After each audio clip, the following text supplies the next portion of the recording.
Go on, Dominic Sani. Can you hear me? Yes, we can. Yeah, there was a bit of a problem. I don't know. I've been struggling for the last 5 minutes. Anyway, thank you. Thank you for those remarks. I think we are good to go. I just need to check my program because I have to juggle around with my machine here just to ensure that I know at this point in time, Felicitas had indicated that Waringa wanted to start even before we do the introductions. How is that going? Felicitas, you said she wants to start before we can even continue with other things.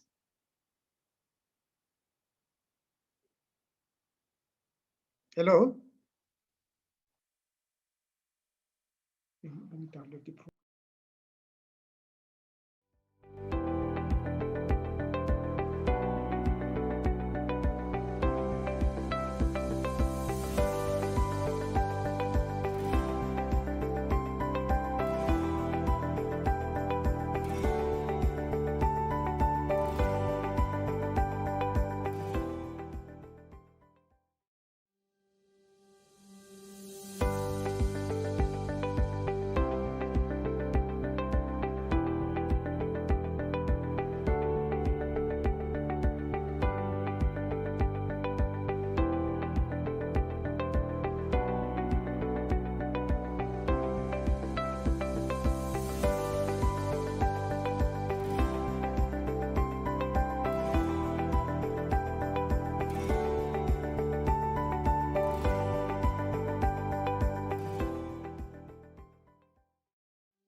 Please. So can you hear me okay? Yeah, I can hear you from my end. I don't know how about the others. Yes, we can. Yeah. Okay. Yeah, so go ahead, Waringa, go ahead. Thank you very much. And thank you for accommodating my time and my schedule. I realize that it's difficult with these online interactions, it's difficult to plan them, but I think it would be great just to kick off. So my name is Waringa. I'm heading the regional programming unit and I sit in Nairobi, but I'm working with Mitch and the team across the East and Southern Africa region. I would like to acknowledge the Crnsa board chairperson, Madam Amelia Fernanda. I would also like to recognize the Crnsa network members and executive board members, Crnsa Secretariat, and CSO partners here present. Obrigado pelo convite. I hope I said that correctly. Thank you for the invite for myself and the team to join you as part of your discussions this morning. I've had the pleasure of working with the Felicitas and Crnsa team over the past couple of years, and I believe we've achieved quite a lot, significant milestones for children in this region. And so firstly, I really want to, hello? Yeah, go ahead, go ahead. Can Okay. people please mute the mics? So, yeah, I think as everyone comes in, please go ahead and mute so that it doesn't sort of interrupt the flow. So yes, so as I said, we really want to thank you for allowing us to be to make official opening comments for your 6th annual general meeting. Today is definitely an important day because you'll be deliberating on the mandate given to you in your last AGM in October 2020, and we want to wish you all the best as you select your new executive board that will steer your Crnsa in the next strategic direction going forward. I'm indeed very glad to be part of this day amongst other organizations and individuals who have committed their resources and time to ensure that children's issues are not an afterthought, but a priority in the decision-making within the Southern Africa region and beyond. We meet today amidst the COVID-19 pandemic. We're all meeting online, and I think we've had to adapt our ways of working to continue to program and deliver for children. And of course, we have also been able to utilize these spaces to advocate and use them as accountability mechanisms, even as we know our civic space continues to shrink. However, we recognize that the world is a harder place for children, boys and girls, to thrive and be happy in. And we have recently launched a global research study in 2020 to generate evidence on how the pandemic has affected children and the subsequent mitigation measures affecting children's health, nutrition, education and learning, protection and well-being, family income, and poverty. The findings we found, and I'm sure these are things that you've come across, issues that you've come across in your different contexts. One of the key findings was that learning has been affected due to school closures for girls and boys, but with poorer learning outcomes, especially being seen around girls in certain countries. Children are experiencing greater levels of violence at home and in their communities. And we saw that, well, self-reports of violence at home didn't necessarily differ significantly based on the respondent's gender. The intersection between gender and disability highlighted a higher risk of violence amongst households with girls and boys with disabilities compared to children without disabilities and without access to domestic violence services. On the home front, we know that girls are specifically more increased, having an increased level of household responsibilities. About 63% of the girls we spoke to have a higher level of household chores compared to 43% of boys. And they're therefore less likely to engage in learning after school because of having much more responsibility at home. And so it is in this context, colleagues, that as child-focused organizations, we really bear a mandate, a much stronger mandate, to develop responsive and holistic solutions to an ever-increasing needs of boys and girls in the region.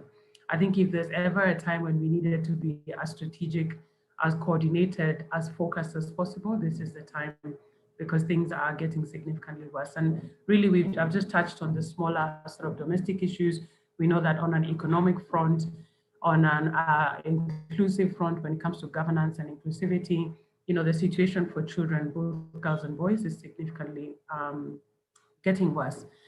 So as the theme of this AGM is functional governance structures for effective child rights programming, as Save the Children, we endeavor for Crnsa to develop functional structures that are sustainable and agile, and that will continue to ensure that we jointly advocate for children in this ever-increasing complex world.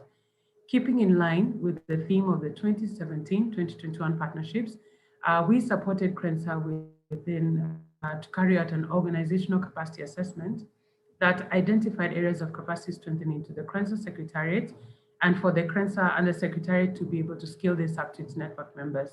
So the OCD process, which is short for Organizational Capacity Development, is an integral part of how we support CSOs to be able to strengthen their systems. And it really is an entirely led process and owned by partners, and we are able to provide tools and technical guidance. It generally covers different areas: governance and structure, culture and inclusion, management, HR and staff, implementation and quality, participation, networking, communication and influence, and legitimacy. And I believe these are areas you'll be considering as you discuss the various issues that come up during your AGM. So under this process, we know that Crnsa has achieved considerable outcomes in regard to policy development, implementation, and review. But just as with any organization, there is still work to be done. And I believe these are areas that will be highlighted and identified in your discussions at the strategic level. So as we come to the end of the current strategic partnership agreement that ends this year, we hope to draw on the lessons from the OCA that will be undertaken later this year, and also draw it into the current frameworks that we're discussing for the years to come. So Save the Children and Crnsa have enjoyed a cordial and mutually benefiting relationship from the inception of Crnsa in 2012 at the Pan-African Parliament. The relationship has thankfully grown by leaps and bounds, and together we have made children's issues a topic of discussion within the SADC region so that children survive, learn, and are protected. We continue to support Crnsa as you lead the development of the SADC Child Protocol, and we hope to see this protocol becoming a working protocol in the region in the near future. It really is an important document that must be made a reality to safeguard the rights of children within the SADC region. Apologies, there's also construction in my building. So I hope you can hear me, but I'm almost at the end of my comments. SCI is further engaging with Crnsa, the continental level, where we've been supporting you as a secretariat of the CSO Forum of the Africa Committee of Experts on the Rights and Welfare of Children under the ACCP project. As a secretary of the forum, we were also really pleased to see Crnsa make child participation a reality, as you are able to have a children's forum in the recent CSO Forum and the 2 sessions that have been held prior to that. So we are definitely continue to be, we are committed to the implementation of the African Charter and the UNCRC. And of course, we cannot do this alone. We're glad to partner with organizations like Crnsa, who reach at different levels, including the national level space, and working through your national members, network members, to translate this influence at a regional and continental level. We also look forward to stronger functional and sustainability governance systems that you'll be discussing today that will continue to ensure value for money and effectively being able to claim the rights and the rights of children, with children and for children as well. As one of our partners, strategic partners, Crnsa was recommended for core funding support, which is holistic and flexible approach to partnership that will be guided by the mandates and strategic priorities that you have, signaling our growth in our partnership out of a more transactional model to a more strategic model. We do look forward to your continued journey to strengthen the different areas that you'll be discussing so that you're able to reach the requisite threshold for the core funding support. We hope to meet with your new leadership once they're in place to discuss this in more detail. So colleagues, allow me to reiterate that Save the Children, as we embark on a new organizational strategic plan, have also been able to review our funding model to partners, and the core funding I mentioned is really part of that, so that we're able to take into account the drive for more localized approaches and also high levels of sustainability built into our partnerships. We will be looking at this transition process as a learning curve to jointly reflect and take lessons that will influence our work and our partnerships. As we engage with the new board on core funding, core support discussions, we hope that we'll be able to have introspective and candid discussions to strengthen our relationships. Finally, it is indeed a pleasure for me to address you this morning and also wish you productive and engaging deliberations. Thank you. Thank you so much, Waringa. A very mouthful statement, and indeed encouraging us as a children's sector to really focus on the most strategic issues. I think I cannot agree with you more that Crnsa is supposed to be at the upstream, really strategic issues. What are the issues affecting children in the region and what we can do as a collective? So we really want to thank you for those very challenging statements that you have posed to us, and hopefully members can appreciate that you know, the issues we have had the commitment from SCI, I mean, how committed they are on children's issues, and they see us as a platform that they can work with, and therefore the onus is on us to take these challenges and ensure that as we continue with our work at country level, we really focus on the, you know, upstream issues, that policy issues that affect children, and become the vehicle to assist our networks to deliver on those objectives and ambitions so that we can indeed make lives of children better. So we want to thank you and really, you know, express our appreciation and indeed challenge the Secretariat and the Crnsa movement as a whole to take these challenges and ensure that they become a reality in our respective networks. Thank you so much. I don't know, colleagues, if maybe there's anyone who wants to have 1 or 2 questions or comments before we can release Waringa. I'm not sure. I suppose, yes, if we have 1 or 2 quick comments, I'm sure we can allow 1 or 2 minutes of those. But if not, we'll just continue. But there could be very specific issues that people might want to raise. Can I just give people this few minutes by a show of hand? Then we can allow them.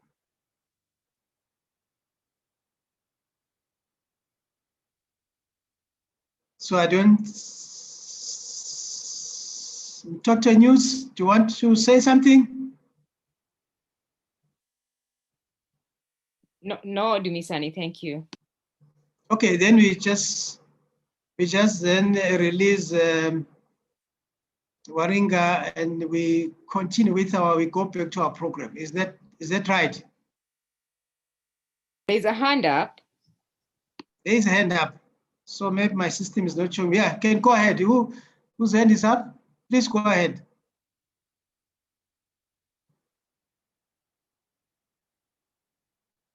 Hello? Jimmy, can you hear me? Yes, Reverend, go ahead.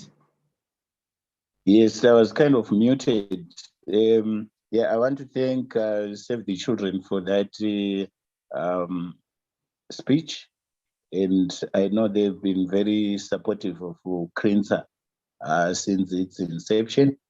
And it is our hope as part of the Crnsa family that they will continue to support the work of Crnsa as it strengthens its reach within the region, and it's able to do more programming for children. We are facing challenges in the region, particularly of the COVID pandemic.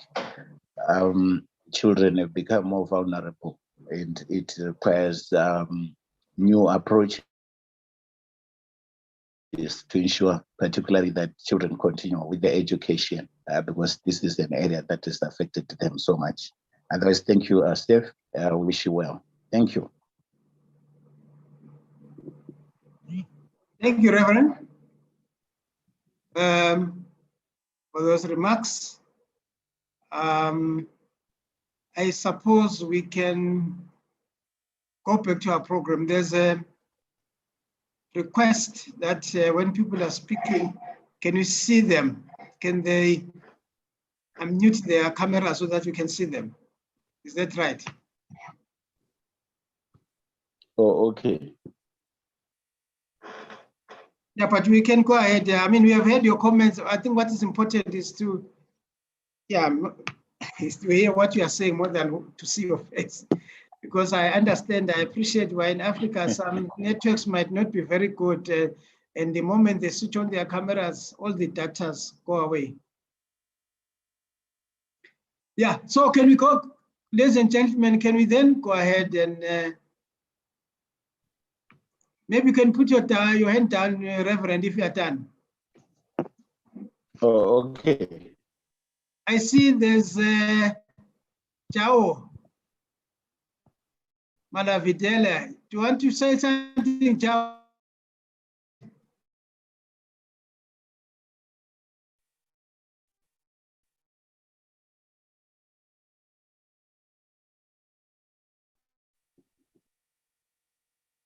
Can you hear me?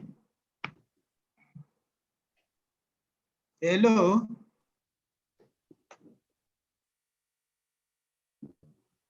Hello? I can see there's a hand.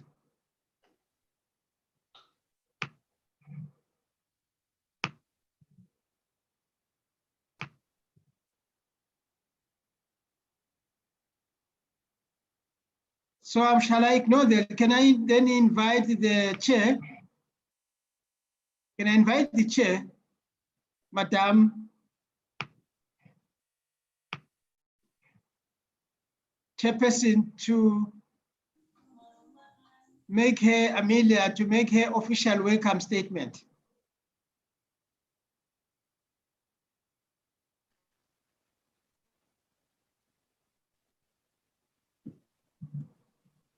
Hello?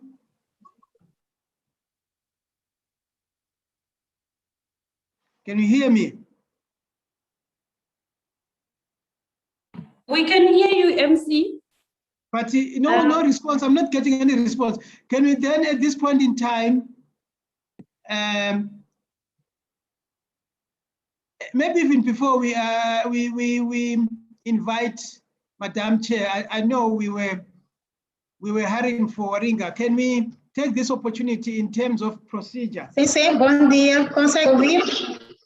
Can we take, Madam Chair, I'm thinking that maybe can we take this opportunity to do the official introduction so that you will know who is present. And I suggest, Felicitas, I need to be guided. What's the procedure? Where do we start? Okay, yes, we can start with the introductions. Perhaps we start with the executive committee. Okay. Madam Chair, you can introduce yourself, and then Motsepe, you follow. Redumisani, I think you've introduced yourself, but you can follow Rekito, Reverend, and then we move on to the members. Zambia, Zimbabwe starts, Zambia, we go up the ladder, just like that. Colleagues, it would be nice if we finish the others, they continue so that it becomes much easier. Madam Chair, you can start with the introductions.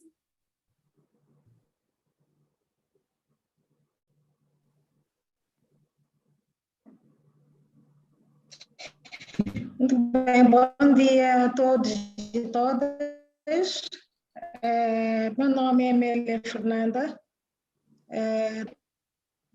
com o cargo de presidente. Obrigada.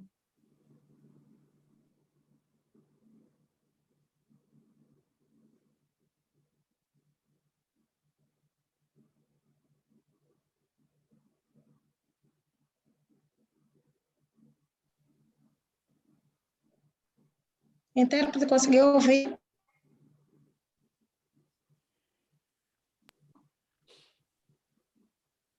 Mama Pepe, thank you. Good morning, everybody. My name is Madina Pepe. I am the Secretary General of Lezema Child Rights.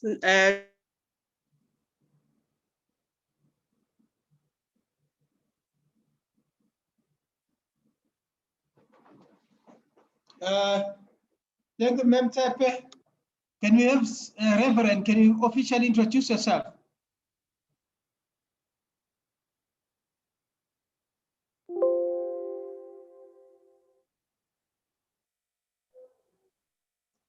Reverend Taylor, please officially introduce yourself.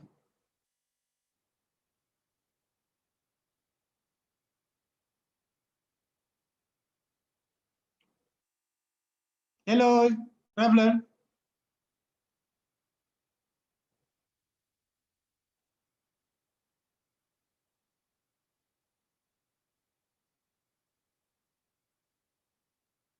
Felicitas.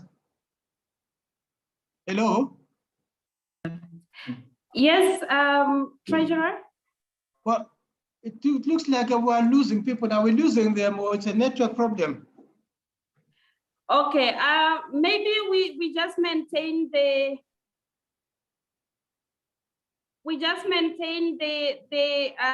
introductions on the chat, and maybe I can just say out who is here, and then we move on. Yeah. Okay. Yeah. Otherwise, yeah. Can you just I think I had introduced whether. Okay. So we have Madam Chairperson Amelia Fernanda, who is from Mozambique, and then we have the Vice Chairperson Madam Maleneo Motsepe, who is from Lesotho, and then we have the Treasurer, who is the MC of the day from Eswatini, Swaziland, Mr. Dumisani Mwize. And then we have the additional member from Zimbabwe, Reverend Taylor. We also have the additional member from Botswana, Rekito Motwari. These are the 5 executive members of the Child Rights Network for Southern Africa. But we also do have members who make up Crnsa. We have representatives from Zimbabwe. I see Reverend Taylor. I'm yet to appreciate some of the colleagues that are coming from there. And then we also have representatives that are coming from Zambia. We do have Judith Mulenga. We have Josephat Nuve or Joe. Yes, no, got it. These are colleagues that are coming from Zambia. I'm yet to see who else is here coming from Zambia. We have colleagues from Namibia. We have Jacqueline Mola, who is representing the Namibian Child Rights Network. And then we have Obino Kimaro, who is coming from Tanzania. I'm here to see if there are also colleagues that are coming from there as well, accompanying Kimaro. And then we have, who else is here? And then we have developmental partners. We have Plan International represented by Salam. We have World Vision represented by Vianney. We have Save the Children, as we had Waringa, but there are also Waringa's colleagues, Mitch and Meriabe, and who else is here from Save the Children? I think those are the three colleagues from Save. And then we also have our sister organization, the East Africa Child Rights Network. We have the chairperson of that ESRN, Mr. Damon Wamara. And then we have the coordinator of ESRN, Fresha Kahu. Who else is here? And then we have Gracia Marshall Trust, represented by Caroline Makumbe. We also have our interpreters. We have Dominic, we have Binani, I think. And then we have the hosting organization, which is Toto News, their colleagues there, Dennis, there's John as well. And then with me here, I have, I think the interpreter also, Peter, we recognize you. And ourselves, there are three of us here. Come closer so we can show. It's myself, Felicitas, I have Teko, and I have Innocentia. So we're just going to show 2 seconds of the camera. Yes, so the three of us here, hope you can see us. I think that's about it. Reggie Misani, you can take over the introductions. I think we are done. Other colleagues will join as we move along. Okay, thank you so much, Felista, and for those introduction. And welcome, colleagues, our partners, colleagues from the different countries. We extend our appreciation that you are joining us in this very important event today. The COVID times, they've forced us to use technology. And I hope we will use this technology successfully. I think at this point in time, allow me to invite the chairperson, Madame Amelia, to make her official opening or welcome remarks, as it were. Madame Amelia.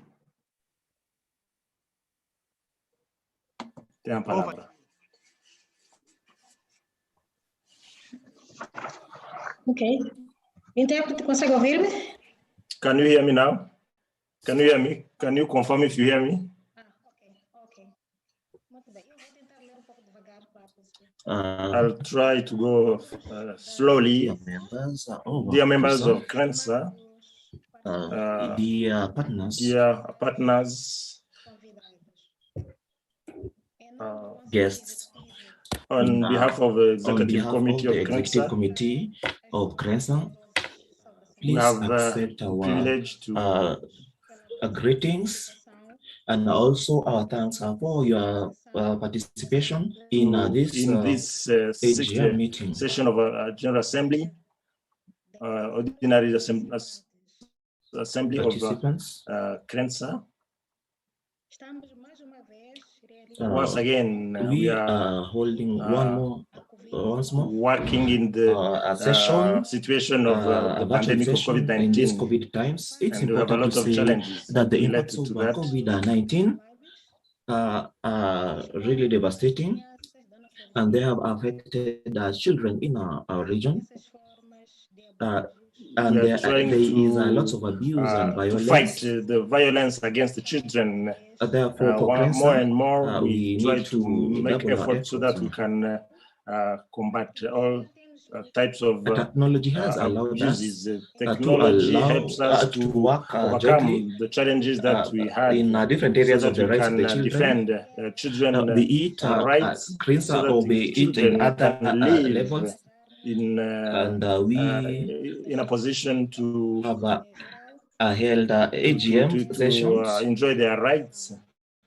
And I'm talking about this session. Here in this session. Therefore, we are holding this session working on the theme under the governance theme, structures which are functional functional government structures for efficient programs of the rights of the children. Crnsa is an organization which is based. Babu, please, sorry, one of you needs to keep quiet so that you can have one translation. We have two translations going on. Sorry. We have more than 300 sister organizations which are affiliated, working in the area of children. Crnsa works in national level with different members and regional and continental levels to influence policies for the children rights and working on the service of children. Crnsa is an organization. Crnsa, sorry, is organizer of the Secretariat of the African Charter of the Rights and the Well-being of the Children. It's a structure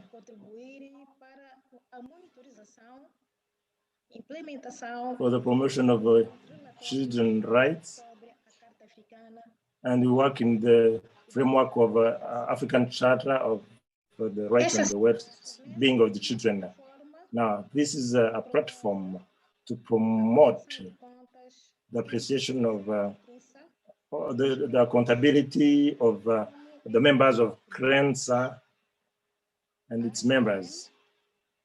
É uma oportunidade para garantir legitimidade e representação, bem como we appreciate the representation of and also the inclusion in the affairs of Crnsa.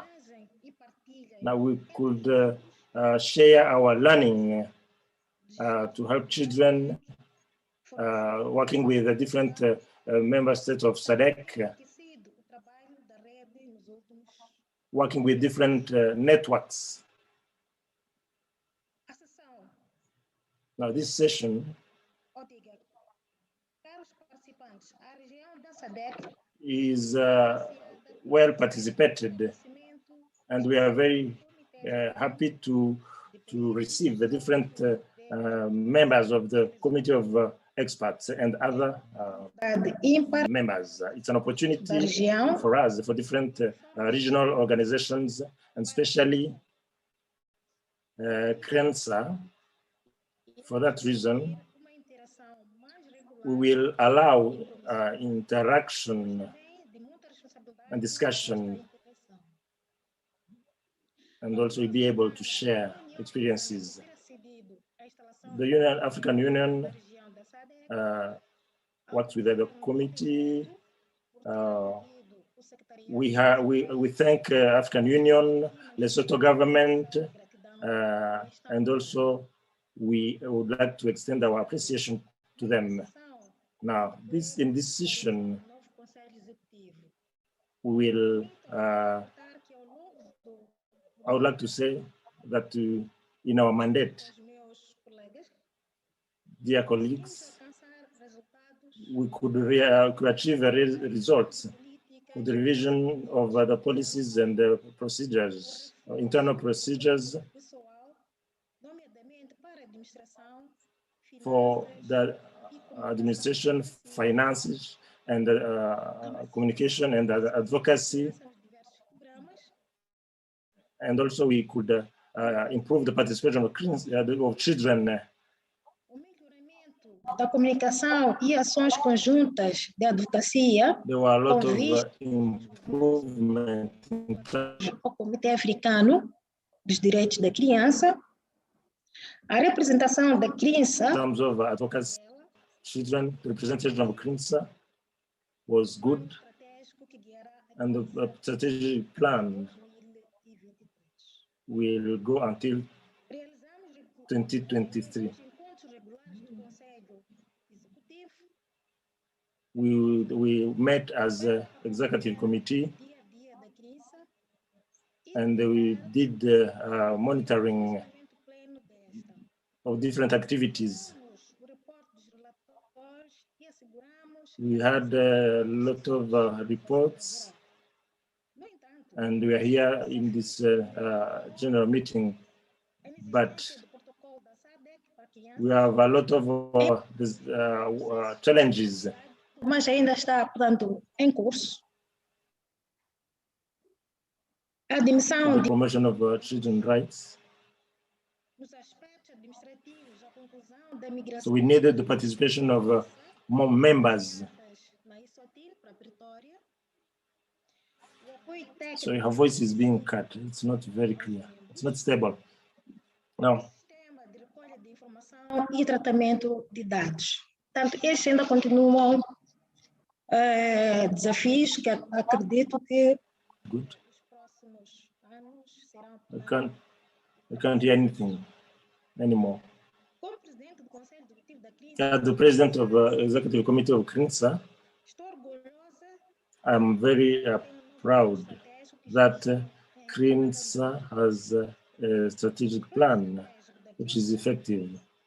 Now, our strategic plan is a very effective instrument in which is integrated in national programs so that we can achieve objectives.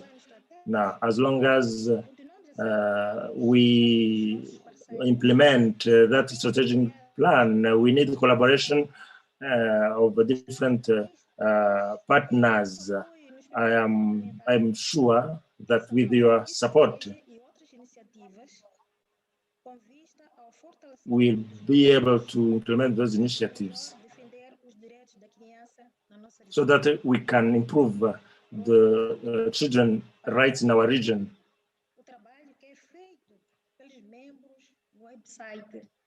Da Crnsa. A finalizar, quero agradecer aos meus colegas do Conselho. I would like to thank os membros e secretariado da Crnsa por todo o apoio que me transmitiram durante o mandato. Os resultados alcançados foram graças à vossa colaboração. Estou certa que, como prática, as mandate e apoiar o novo Conselho e juntos caminhar. Quero desejar ao novo Conselho muitos sucessos na missão da Crnsa. Reitero os meus agradecimentos aos nossos inestimáveis parceiros financeiros e aqueles parceiros que indiretamente caminham continuamente conosco e juntos contribuir. Let's continue working to improve the promotion of the rights of children and also their well-being. Officially, those are my observations, and I wish everyone fruitful deliberations in this session. But as a Crnsa, we want to have a brilliant future for our children, improving their rights. Thank you very much for your kind attention.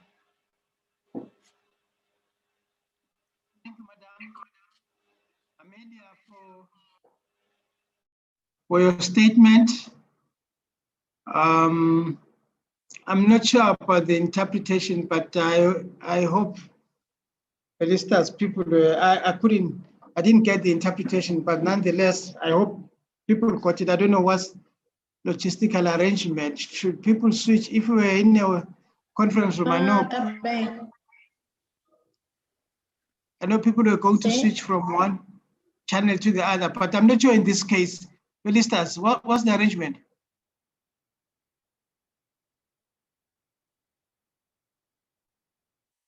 Miss Sunny, there's interpretation going on, and there was interpretation for you to Where? do. So there's an icon, there's a globe icon at the bottom of your screen. You click on it and then you say on. So it's only Portuguese. So you just choose English and it will work. I missed that one because I've been struggling. Anyway, thank you for that. But I hope people got it. I can see there's some few hands. I'm not sure. I don't even see the icon you're talking about, but it's okay. I don't see it at the bottom of my screen. I don't know why.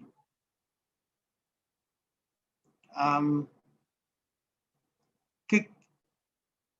Is everybody here with the interpretation? Are we able to switch on the button and get the interpretation? Yeah, so MC, there's at the bottom there where it shows participants muting, starting video and all of that. There's an icon with the globe map. So if they click in there, it will show the languages, and then they can choose the one that they use. Okay, I don't know, for some strange reason, it's not showing on my screen. I don't know why. Maybe it's because I got a complicated screen. I have my program on one side and then the screen on the other side. Now, who's I can see there's some projections. Who's sharing the screen now? It is me. I wanted to show you, sorry, I wanted to show you the globe button, but it looks like it can't work. So there's a globe button, written interpretation at the bottom of your screen. Yeah, I'm sorry, I'm not getting it, but I suppose my screen is too busy. Okay. But yeah, it's fine. This was just a statement from the chairperson, and we don't necessarily want to invite questions. It was just a statement, and I'm sure people will have the benefit to listen because it's being recorded. I think at this point in time, we'll just go ahead. We have done the official opening. I can see there's an item on, child safeguarding protocol. I don't know how we want us to handle that one, Felicitas, but I think what I can say is that as Crnsa and as a child rights movement organization, we need to observe certain protocols. And one of them is what we call a child safeguarding protocol. I think members have been encouraged to undertake this exercise because we work with children, we're in contact with children, and therefore there are certain values we attach to that and protocols and principles that we attach to that. And I think it's critical, it's central to our work that we must ensure that ourselves and partners that work with children do sign off on the protocol because it articulates how we deal with children in the children's space, how we handle ourselves, what are the don'ts and don'ts, and what is expected of us, including our partners and everybody that we work with. So I can just mention that in passing, and hopefully that all our network members do observe this very important protocol and do have those sign-off arrangements where staff, consultant, partners that we come in contact with can sign off to say they agree to abide by those protocols because they form a central part of our work. And it's a way of accounting for ourselves, being accountable to what we do with children and partners. So Felicitas, I don't know, I'm just mentioning this I don't know how far you wanted me to go, but I note that you have put it on the agenda. Maybe you can also add something or prompt certain aspects or questions that you wanted me to touch on.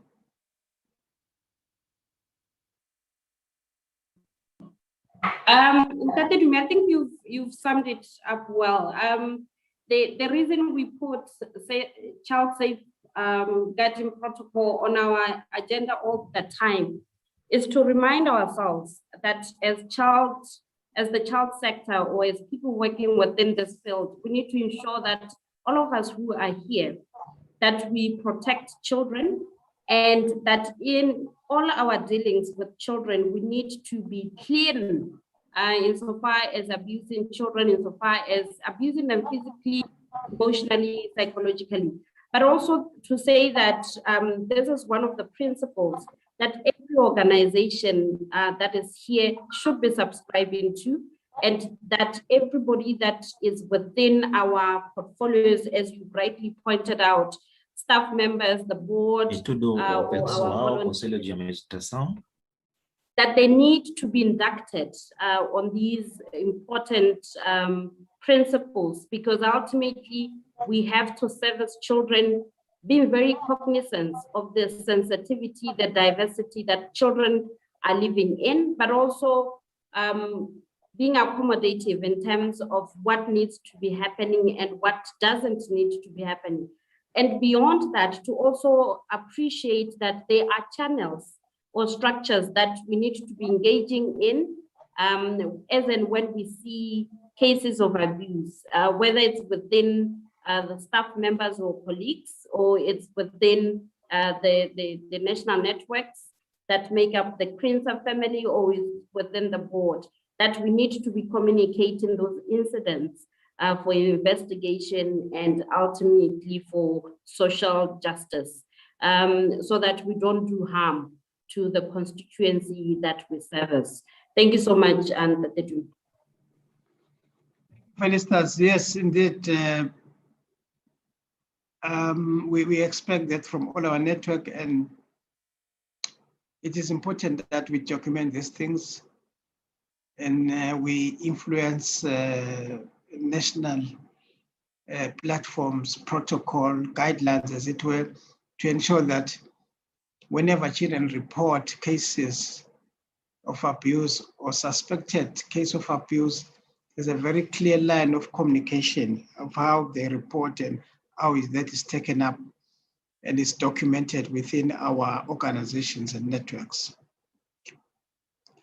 At this point in time, I think we are doing pretty well on time.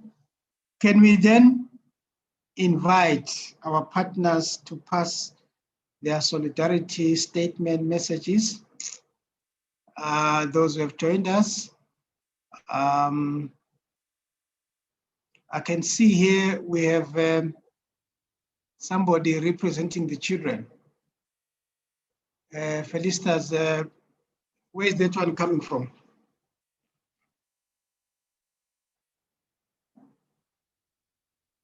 So we have somebody, the child representative is the first one to start. I don't know how, are they ready? I don't think they're ready, so we can skip that because I don't see the country here yet. We can skip that and move on to... Okay, the next one I can see in terms of the lineup, we have the Eastern African Child Rights Networks, we have got SASPIC, we have got SAT, SADC, CNGO. I trust that they will follow in that format. And I can see there's already Diamond on the line, of course, ready. Welcome, Diamond. You want to go ahead and introduce yourself and tell us which network are you representing? Thank you very much, Master of Ceremony. Good morning, each and every one of you. Greetings from East Africa. My name is Damon Wamara. I'm the Executive Director of Uganda Child Rights NGO Network, at the same time the Chairperson of the Eastern Africa Child Rights Network. I want to thank Crnsa for the opportunity to give solidarity remarks. And I'll start by recognizing the children of the Southern Africa, the board chair and your members of the management committee, and all protocol observed. We as Eastern Africa Child Rights Network are excited to be a part of this annual general meeting, and we're excited to be here to give our solidarity remarks, to appreciate you as Crnsa for every support you've given to us as Eastern Africa. As many of you are aware, ESCRN is the second secretariat of the CSO Forum, and our collaboration and working together with Crnsa to be the CSO Forum Secretariat has been a smooth and a beautiful walk all these days. We are glad to be a part of the CSO Forum, which both Crnsa and ESCRN are a part of. We are glad to see how far the strides that we have made over the years, and see where we have reached right now. The influence with Africa as a forum together as child rights actors is an amazing step that we have had together with Crnsa.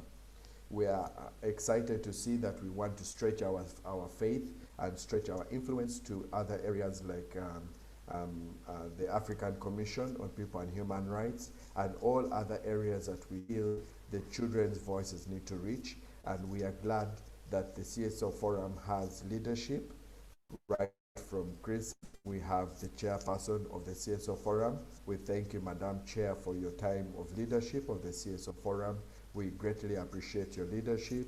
We thank Felicitas for the leadership at the CSO Forum Secretariat, and we thank each and every member of Crnsa for supporting the CSO Forum and also ensuring that we continue having a strong relationship. Eastern Africa Child Rights Network remains a committed friend and colleague and partner of Crnsa, and we are committed to seeing that all the rights of children in Africa are upheld, and we continue to guide you as your sisters. We continue to be present to give you any necessary support as a partner organization.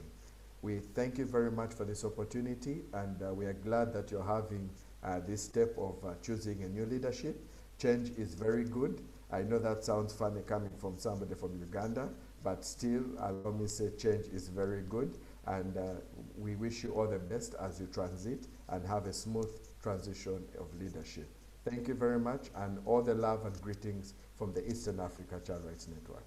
God bless. Thank you, Damon. Thank you for those encouraging words and commitment to our partnership. It's exciting to hear that we have got partners that have a very interest in what we do and are committed to what we do for children. Thank you from East Africa. We appreciate that. Can I then invite the next colleague partner to take the stage? SPT, please take the floor.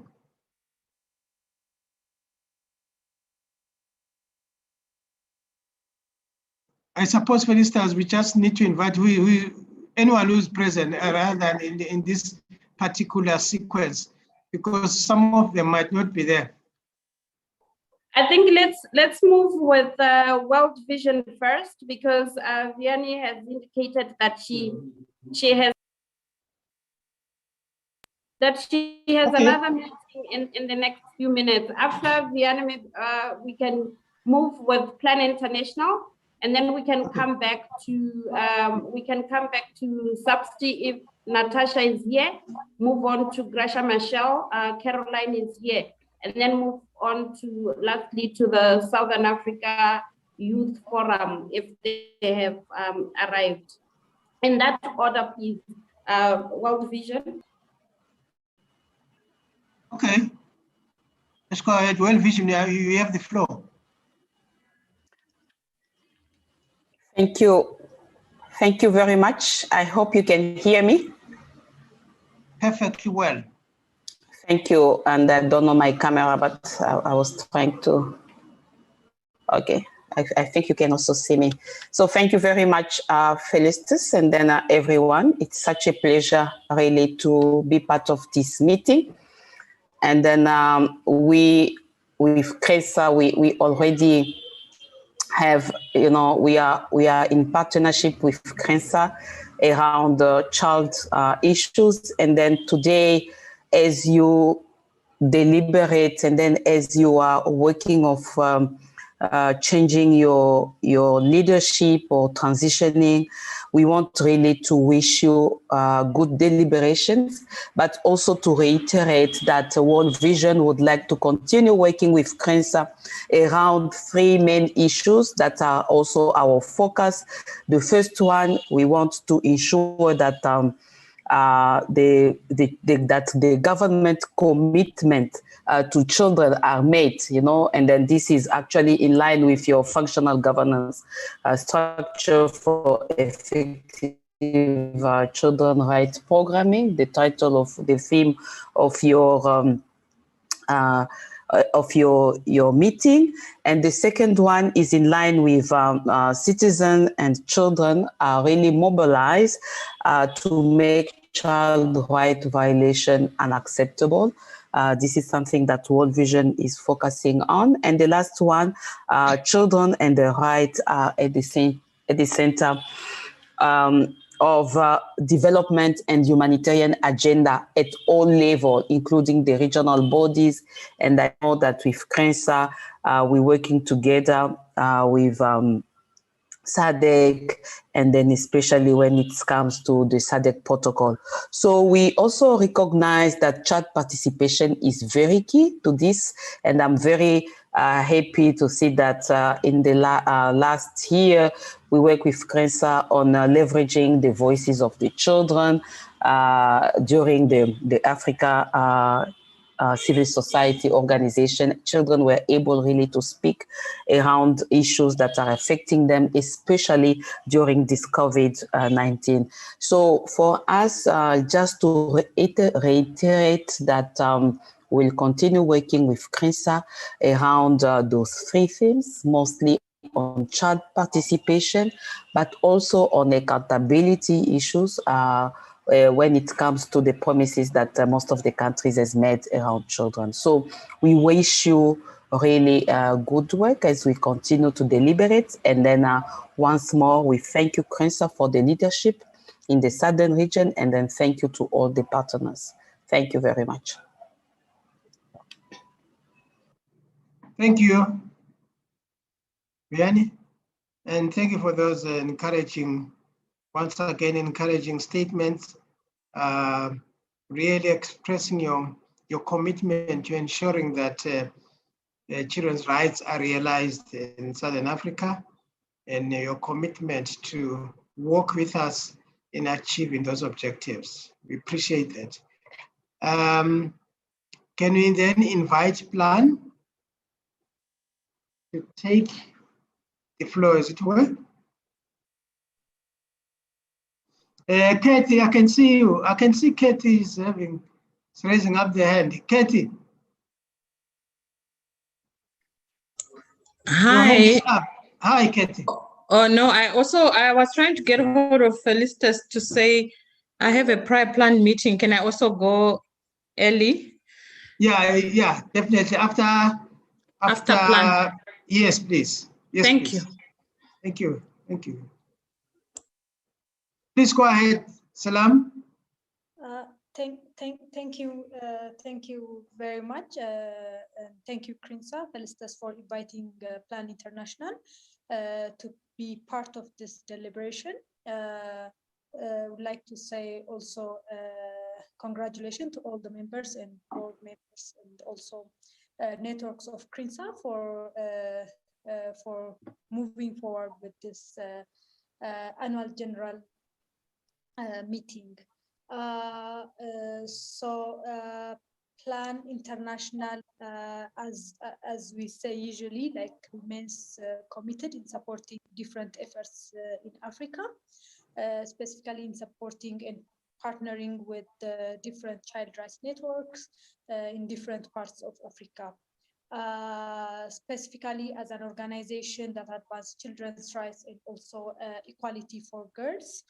Plan International is also proud to be associated with Crnsa and also to be partnering in different engagement and also initiatives throughout the last years. It's also our privilege to partner with the like-minded organization like Crnsa in ensuring that the world is safe for children and also their rights is protected and also promoted not only in Southern Africa but also throughout the world. As you all know, like it has been more than a year since the WHO declared the COVID-19 pandemic as a global threat. And also we've all adapted to this new normal.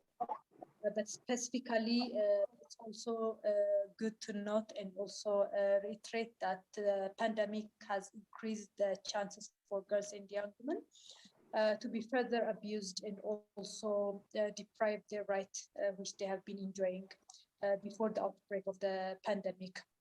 And also access to health and health information has been curtailed in all this months, which has put pressure on the different works that we have done as civil society organization, ensuring that the rights are protected. We believe that the rights of children have also a stake when it comes to promoting and protecting children's rights, specifically at this time of global pandemic. And we believe that Crnsa is at the right center in ensuring that these rights are at all time protected.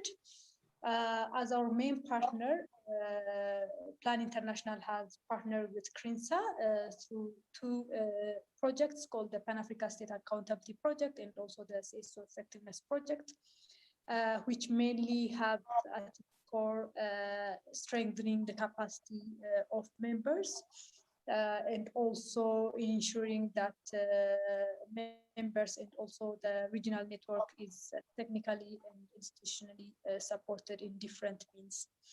As Crnsa is constituted a national rights network, it also serves as a bridge between the different national networks represented and also regional child rights keepers such as SADC and also at the continental level, the African Union.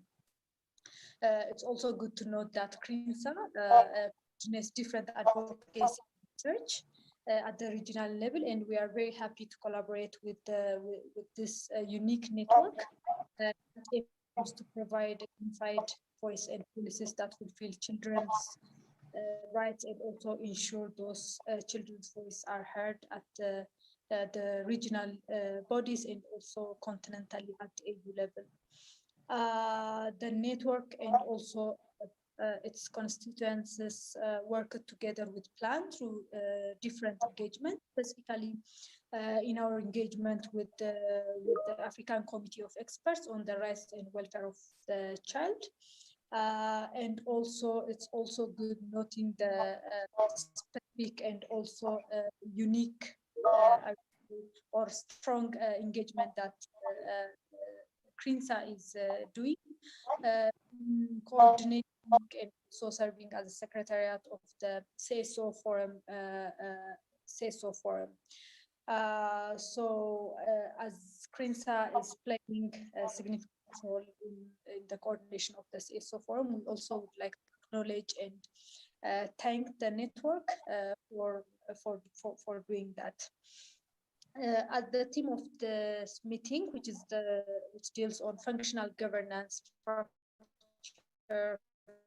effective children's rights programming, Plan International also worked and will continue to work together with Crnsa in supporting the institutional and technical mandates, thereby ensuring not only it's a strong network in the Southern Africa region, but also it serves as a catalyst for other regional networks in Africa. We are recommitted and also happy with Crnsa, specifically ensuring that sustainability of the network is being prioritized also at its core direction. We look forward to welcoming new leadership and board members as we continue our partnership in the coming years. I think that this forum is a unique opportunity to critically assess the strategic direction of the network, specifically where spaces for engagement are curtailed in this time of the pandemic, which puts in the different achievements that we have achieved so far. Finally, Plan believes that this kind of engagement are important milestone in ensuring the transparent and accountable governance of the network and should be continued in the coming years as well. I also would like to thank members of Crnsa and the coordination office as well, especially Felistas, for the wonderful work that you are doing. And also, finally, I would like to reiterate Plan International's commitment to working closely with Crnsa, advancing the rights in Africa, and wish you a successful deliberation as you embark on your 6th Annual General Assembly. Thank you very much. Thank you so much. And once again, thank you for your commitment. Words of encouragement and clearly articulating our partnership that indeed we want to go together in this journey of ensuring that our children are enjoying their rights with all the support around them. Can I quickly then invite Cindy to take the floor? I mean, sorry, Kathy. Kathy, can you take the floor? Thanks, Dumisani. Morning, everyone. Morning, ladies and gentlemen. As Terra des Hommes, would like to congratulate Crnsa and its partners for this AGM, ensuring functional governance structure for effective child rights programming. We pride ourselves with the partnership that we have with Crnsa, and we look forward to another year of continuing to strengthening the voice of children in the child rights sector and highlighting important issues concerning child rights violations for children and young people as rights holders. Looking forward to a region where these rights are respected, protected, and fulfilled. Since 2016, we have partnered with Crnsa and have focused our work with Crnsa on child and youth participation at regional and continental forums, and also having young people present and articulating the need to attend to issues of transborder child rights violations in migration, as well as in environmental children's rights. During the different forums at the SADC single forums and also through TDH support, Crnsa has continued engagement with the SADC Secretariat as well as the African Committee of Experts, and bringing children to these forums to articulate their voices. We would like to reiterate that we'll continue to support and work with Crnsa going forward, and also looking at issues of well-being, health, protection, and education, but also highlighting issues on child labor and the impact or the environmental impact on the rights of children, and as well as issues of COVID that have impacted children. We will also continue to gather with other child rights sector organizations to support the work of the Child Rights Protocol, and through our funding support, we will continue to work with Crnsa and we'll continue as we did last year to seek to document children's experiences and to highlight their voices. I think our focus is on child and youth participation.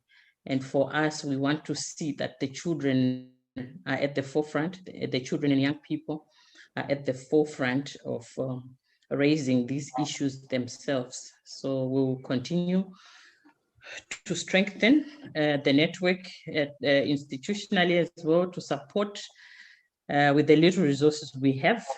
But Crnsa is a key partner for us for regional advocacy and continental representation, and we continue to support this partnership going forward. I would like to wish you an effective and fruitful AGM.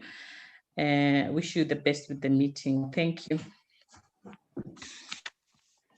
Kathy, very encouraging word indeed, and thank you for your continued commitment and support for what we stand for. And thank you for your encouraging words to say that you are happy with what we're doing, and hopefully we will work together to achieve those outcomes that you have set yourself to achieve as TDH, and we can be a vehicle to ensure that those objectives are realized. Thank you once again, and we would like to say we are committed to work together in the near future for children in Southern Africa. Thank you. Felicitas, I don't know who's next. Who's around now? Who's ready to come in? From our other partners, I think with our substitute here. We have substitute. We also have Gracia Michelle. So Gracia Michelle can start, and then we can have Natasha from substitute. Okay. Gracia Michelle.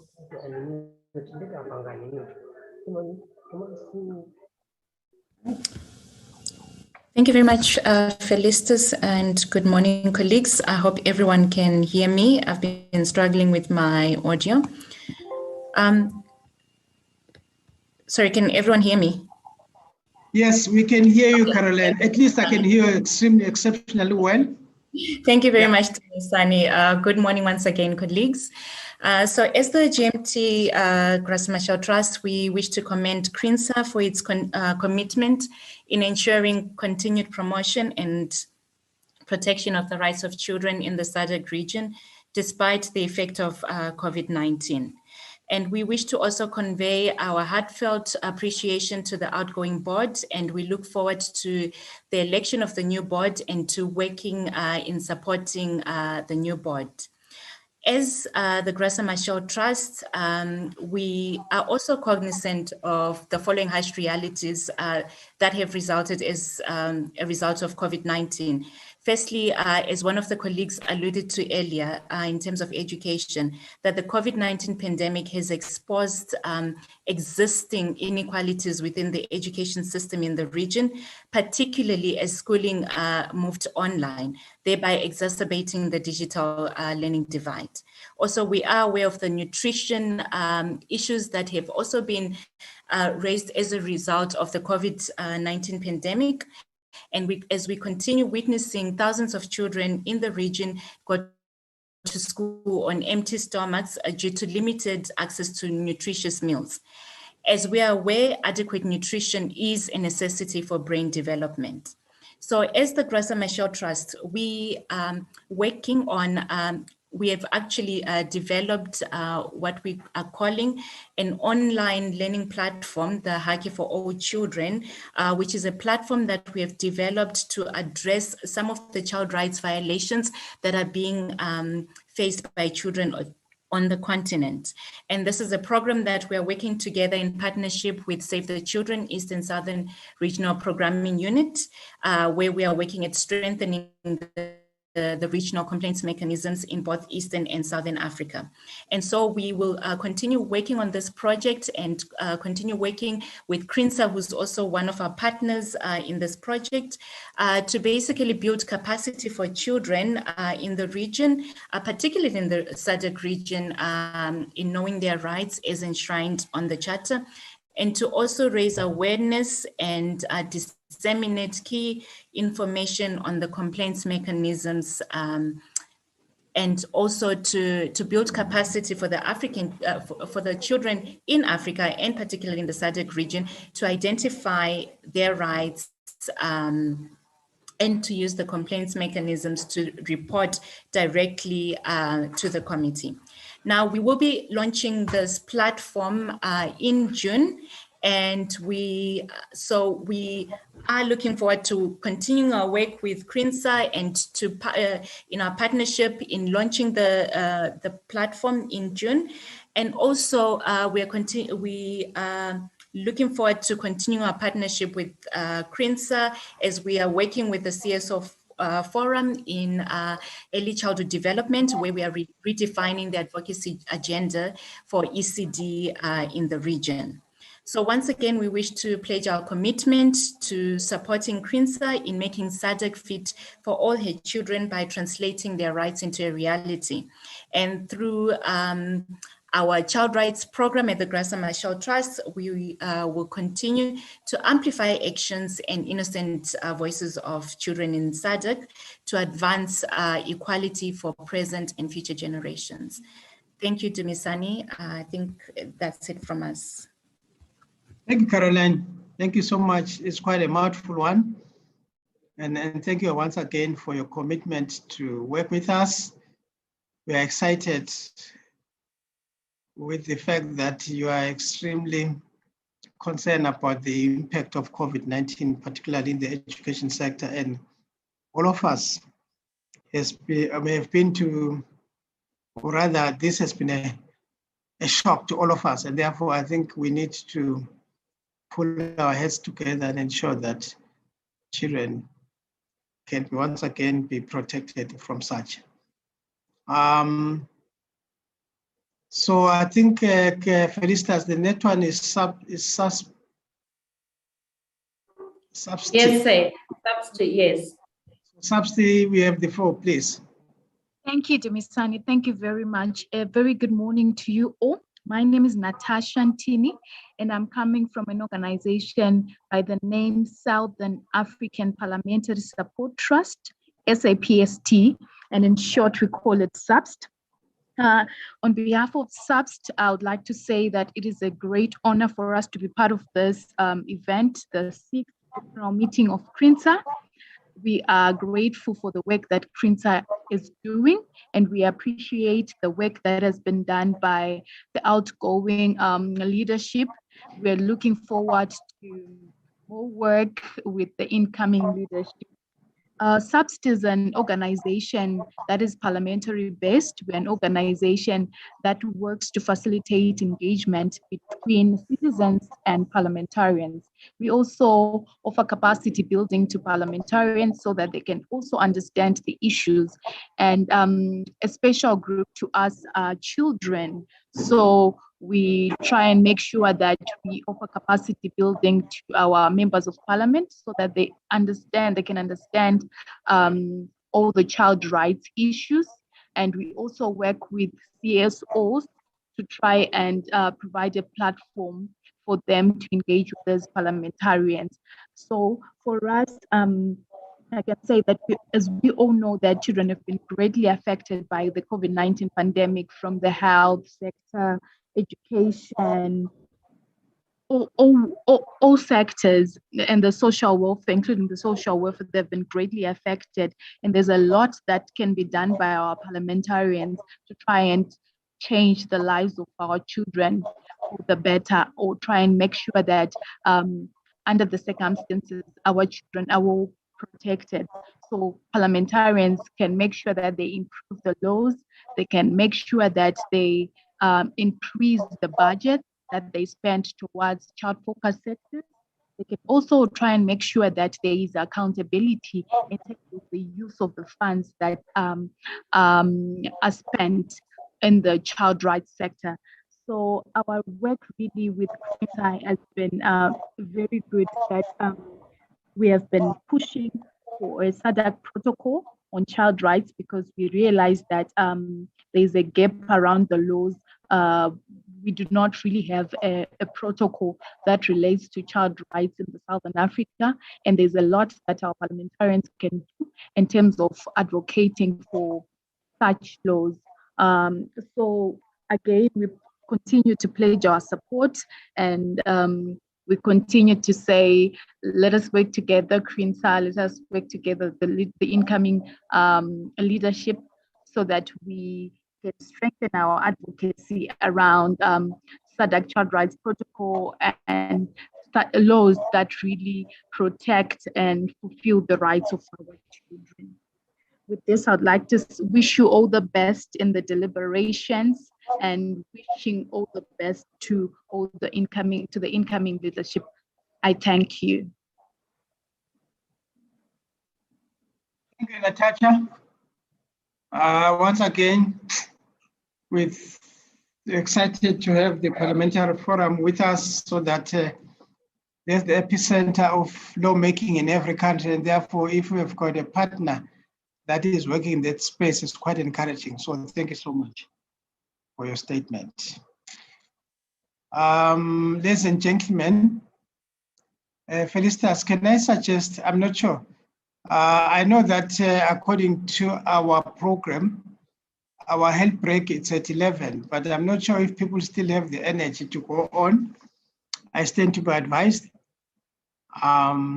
whether we take a short break now or we go on to the next session.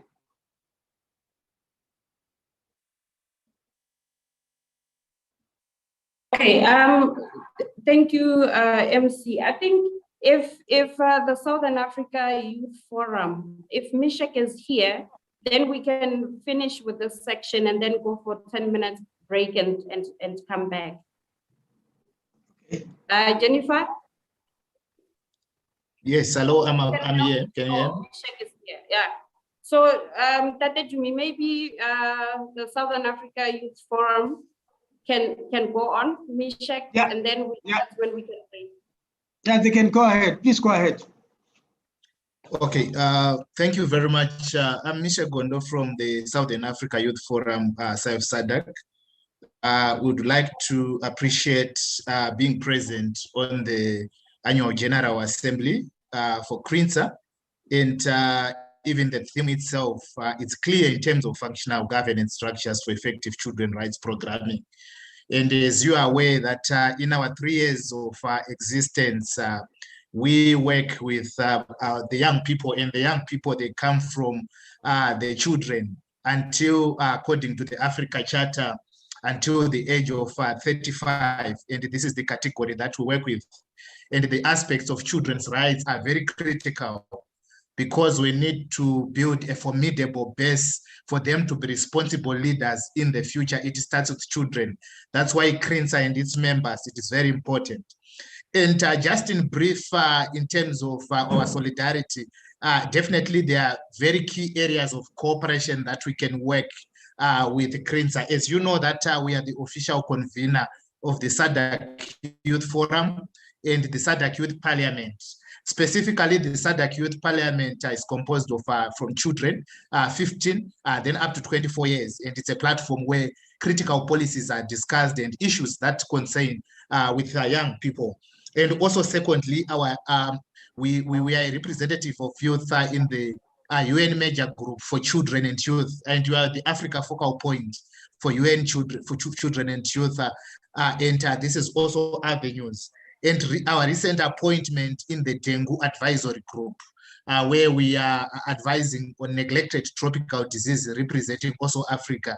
And also you understand that neglected tropical diseases are affecting young people as much. And through this cooperation, I think we can advance a lot of policy issues. There are issues to do with children and youth protocol that is missing in the region. And we work closely with the SADC Secretariat and those who attended our last SADC Youth Forum. You have heard some of the a presentation that has been made with the SADC Secretariat with regard to some of these issues that are being brought. And Crnsa is a critical partner to us, among other partners, to make sure that the children and youth participation is not only effective, but is also important in terms of shaping policies. Thank you very much. We wish well the new executive that is going to be selected and the outgoing executive as well. We wish them well, and thank you for this opportunity. Thank you, Michelle. Once again, we're excited that you're on board, and we pledge our commitment and support to working together. And I think the world of technology has made things easy for all of us. We can always communicate. So once again, thank you so much for the words of encouragement and commitment from your side. Ministers, do we still have any? I know that at some point we had the child representative. They are still not around? They're still not around, MC, so perhaps we'll move on to the next, which is tea break, which we can actually time, because we've been doing well on time, so that we are back on time to continue with the program. Thank you. Yeah, so how much time do you allow? What, 10 minutes? 10 minutes would be ideal. It's now 10:32. So are we coming back at, say, let's come back at 10:45.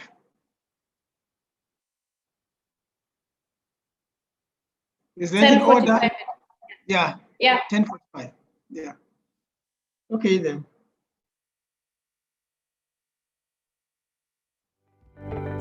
So let's take a break.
At this point, can I invite the Secretariat to give us their reflections? Okay, thank you so much. Jenny, I just realized I don't have the sharing rights.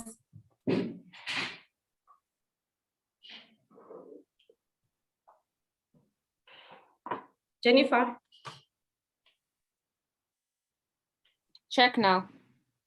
Okay.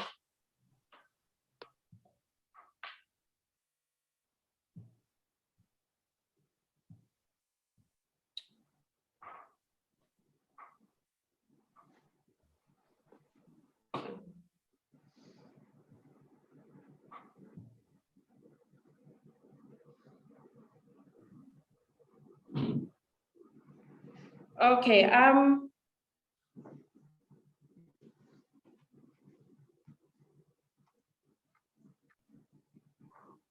going to switch off the video, but just as we start the discussions, I thought maybe you can once again see who is talking. I also want to start off by thanking all members who make up the Child Rights Network for Southern Africa, and thanking you for your presence in this meeting. I know that at first we had said 25th, and then we had to bring it backwards to 24th. So we really are grateful that you could accommodate us. I also want to thank the developmental partners and Pan-African organizations that presented earlier, your messages of solidarity and your commitment to continue being part of history as we make children's rights a reality, particularly within the SADC region, and putting them in the center stage of every discussion that is taking place really did humble us this morning as you were making your pledges. I'm going to be taking you through a summary of the Secretariat report, and then we can engage thereafter. So I'm going to be switching off the video now so that we can engage on the presentation. Our presentation is focused on the milestones that we have achieved so far, particularly utilizing the strategic plans that we have. We also recognize that the 2020-2023 strategic plan came later in the year, and because of that, we were still utilizing the 2019 strategic plan. As we go back to the strategic plan, focusing on it just at a glance, we see that as an organization, we are a network organization, and that simply means that we are made up of national networks. And the national networks, as Madam Chairperson was speaking this morning during her welcome remarks, also have members. And when we collate all of that information, we find that we are standing at 2,500 organizations plus in terms of our makeup. And we're also saying that we are working at 3 levels. We are working at the national level, where it's about a national advocacy in changing policy and law at that level. Policy and law that in turn would facilitate or be a catalyst to the practice within the interventions that are being provided by different organizations at country level. And then we work at regional level, where it's about the SADC level, where now our partners, SABSTI, our partners, the Southern Africa Youth Forum, I can never say their name as an acronym, I don't know why. And the SADC CNGO, as well as working with other regional developmental partners like TDH, who have footprints in other countries as well, World Vision, Save the Children, Plan International, who have offices in the different countries within the jurisdiction of SADC, as well as working with the SADC Secretariat itself, particularly around frameworks that safeguard issues of children. And then working at the African Union, where it's about working with or through the African Committee of Experts on the Rights and Welfare of the Child. And we have been privileged that as we do that, we are leading the CSO, the Civil Society Forum on the African Charter on the Rights and Welfare of the Child. And on the basis of that, we want to expand this AU engagement and work through the NGO Forum, which is through the African Commission on Human and People's Rights, because what we are also learning as we do this advocacy work is that member countries, African states, tend to report more to the African Commission than they do to the Committee of Experts on the Charter. So working through that would also facilitate for us to really appreciate some of the issues that have been brought forward in relation to children and young people, because the cohort of 15 to 18 tend to fall within our portfolio as adolescents, but also as young people. And that's where the overlap with partners that are focused on young people is your TDH, your World Vision, your Plan International, and your Southern Africa Youth Forum. So as an organization, therefore, it means that we connect the national members with the regional platforms as well as the continental platform.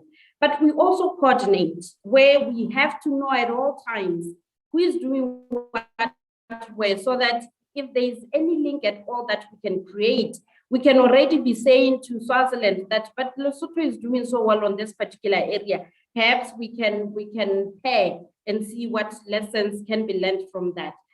We also capacitate in areas that we feel that perhaps we lack in, and particularly those areas that can facilitate for us to be experts on issues of children, the areas that can help us to have authority in terms of engagement with the duty bearers, but also help us to really be confident as and when we are engaging on those conversations. So at a glance, this is who Crnsa is, and we seek to ensure that there is learning, that there is monitoring of policies, of practices, of interventions, and these learning and monitoring happens at national, at sub-regional, and at continental level. And that as we learn, as we monitor, we can also influence. That's where the advocacy is coming from, to say that there are gaps here and there, and we need to be improving here and now.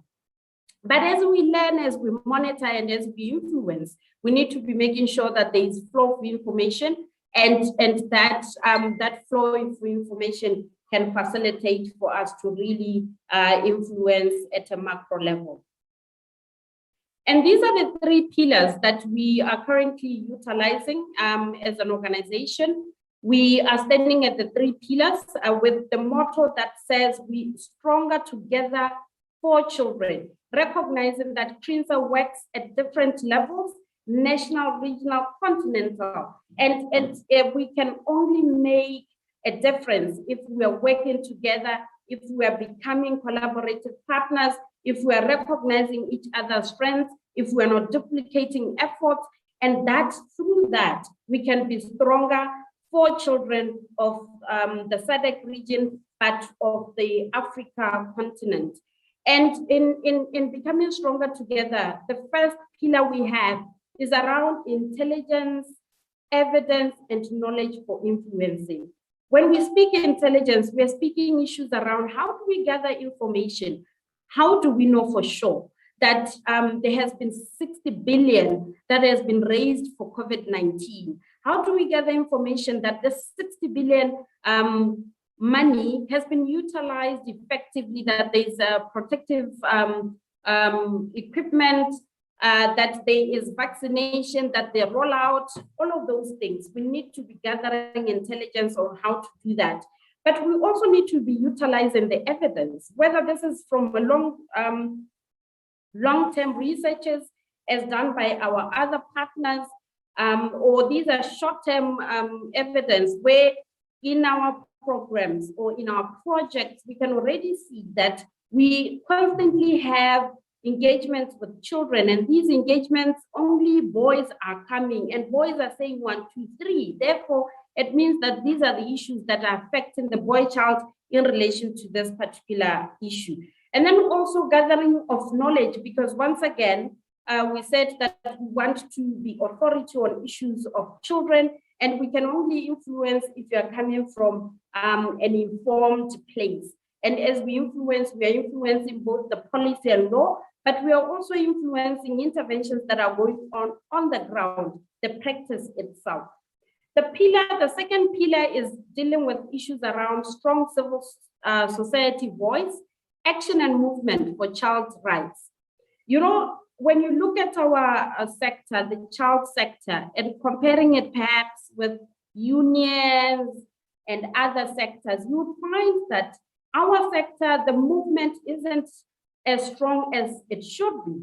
And this is where we are saying that, particularly within the SADC region, we are now saying that we understand that issues of children are viewed as soft issues. We understand that children do not have a voting power, but we need to ensure that the powers that be, duty bearers, policy makers, the legislators, they understand the power of investing in children now so that we can reap the rewards later on. And that is why we need to have civil society organizations that are strong in voice, but not only strong in voice, that move with staff. When we have committed to doing something, we need to action it so that we can be a force to reckon with, so that we can have credibility, but also so that we can be taken seriously by those that we engage with.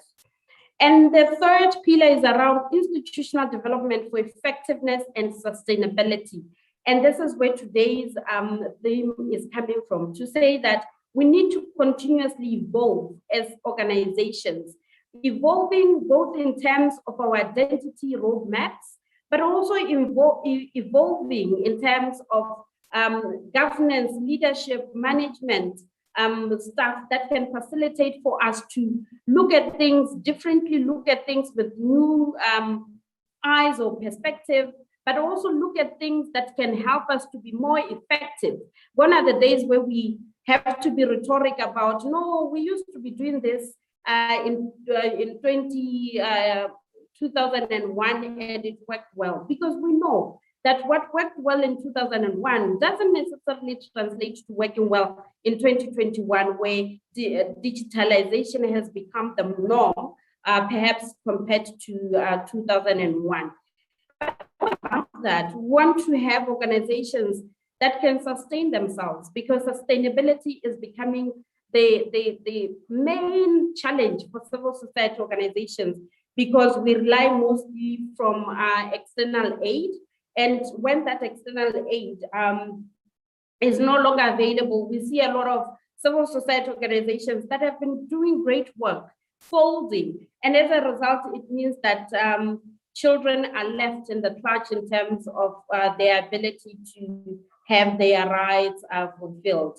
Now, we are going to be looking into milestones against these three strategic priorities. In terms of pillar one, the one around intelligence, evidence, and knowledge for influencing, we've made some strides there. One of those is around the SADC Child Protocol. This would seem, for those of you who have been part of those conversations with Crnsa for the longest time, even with my predecessor, Musa, you would know that the conversation is from far, but we are happy with where we are, where the consultations have now concluded. We have now moved to content development, where now the consultations with civil society organizations, with children, has pointed us to other issues that perhaps had been left out, particularly around what the protocol should focus on, whether this protocol should be a child and youth protocol, or it should just focus on children alone. And as we had Mishek from the Southern Africa Youth Forum, some of these conversations that are going on at the level of the region is around separating the two, but recognizing the spillage in terms of the cohort 15 to, and in some instances it's even 10, 15 to 18, that they spill over to both children's sector, but also to the youth sector. But also recognizing that sometimes when it's combined, there are issues around children's issues being swallowed by young people, and issues around age-appropriate information if we're to deal with issues around sexual reproductive health, rights, so on and so forth. We have also made strides in terms of, the last one, that children also looked for us, advised us on, was around issues of statelessness, because children are saying that they are tired of having to deal with issues of birth registrations, where they constantly have to know that they don't have birth certificates, and at school they suffer as a result of that. There has to be negotiations when they are writing certain exams, and in some instances they have to be written letters of exemptions in those instances. And these are some of the issues that really affect children in terms of their ability to properly engage, but also other soft issues like self-esteem, self-confidence that ultimately give them an edge within their peers. We have also made strides with UNICEF.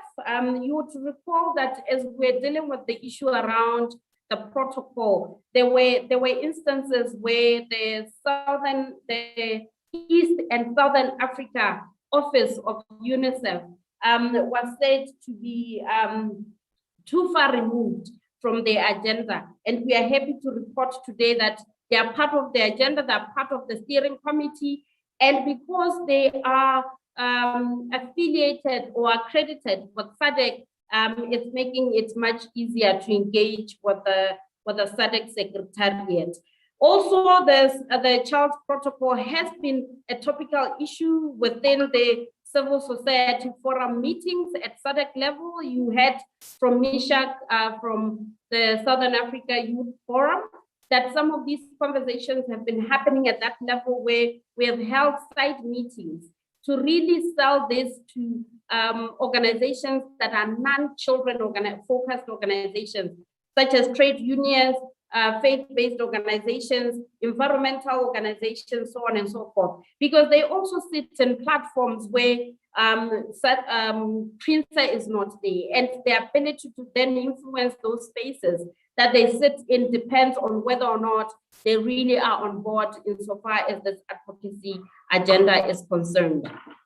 The second one is around the COVID-19 regional statement. If you recall, when in 2020, when we started the COVID-19 being a serious pandemic, particularly within the region, there wasn't so much standardization in terms of how member states within SADC are responding to the pandemic. And we had to write a statement because even then, issues around children are not so affected and all of that tend to blind the response insofar as provision of services for children despite the school closures and all of that. So we needed to come in and say, but this is what the problem is. We now have children at home for long periods of time, staying with parents that perhaps they were seeing for 1 hour or 2 hours before they sleep, because perhaps parents are working and they are those parents who work very late and come home only when it's bedtime. So even that, the notion of engagement with children around spending long periods of time with these kids, understanding how they think, how they engage in conversations, and also now many cases that were now coming forth in relation to children being abused verbally and physically and sexually, that then led to others actually now becoming pregnant. We have also engaged with the African Parliament in partnership with Subsidy, where we also were advancing the issues around politicians needing to ensure that they are focused on issues of children. This notion of talking about children being the future of tomorrow, we need to show now by how we treat the futures of tomorrow, investing in them, speaking about their issues, ensuring that their issues form part of our agendas at every gathering that we have as politicians. And also issues around child participation. You would agree with me that we saw an insurgence of child participation the way that we've never done it before last year, where we really engaged children in different conversations around the AGM. You saw the issues that they were talking to us about and what we need to do in relation to that. At the Civil Society Forum, at SADC level, we engaged with them. During the Day of the African Child, we engaged with them, but particularly focused on issues around their lived experiences of COVID-19, the effects of that in their lives and the lives of those that are around them, issues around the Charter at 30, whether or not they're aware of the Charter and whether or not the Charter is actually something that they can find themselves as a lived document in their lives, but also in their countries. We have also been made strides in terms of engaging in national budget processes, where really it's about, let's invest in children now.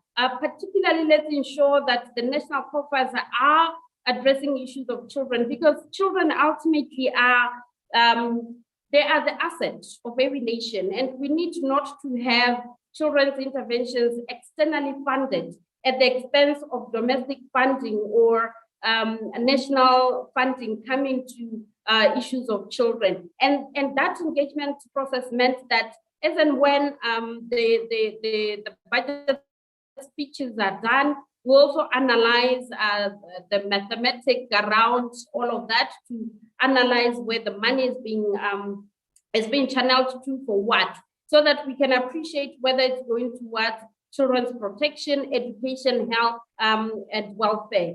And develop policy briefs on those bases, and engage with members of parliament, and particularly in Lesotho and Botswana. We've also engaged with the Botswana government. You would know that within the SADC region, they are one of the countries that haven't reported to the African Committee on the rights and welfare of the child for a very long time. And not only about the state party report, but they also had a reservation on the definition of a child, and we needed to engage them on that.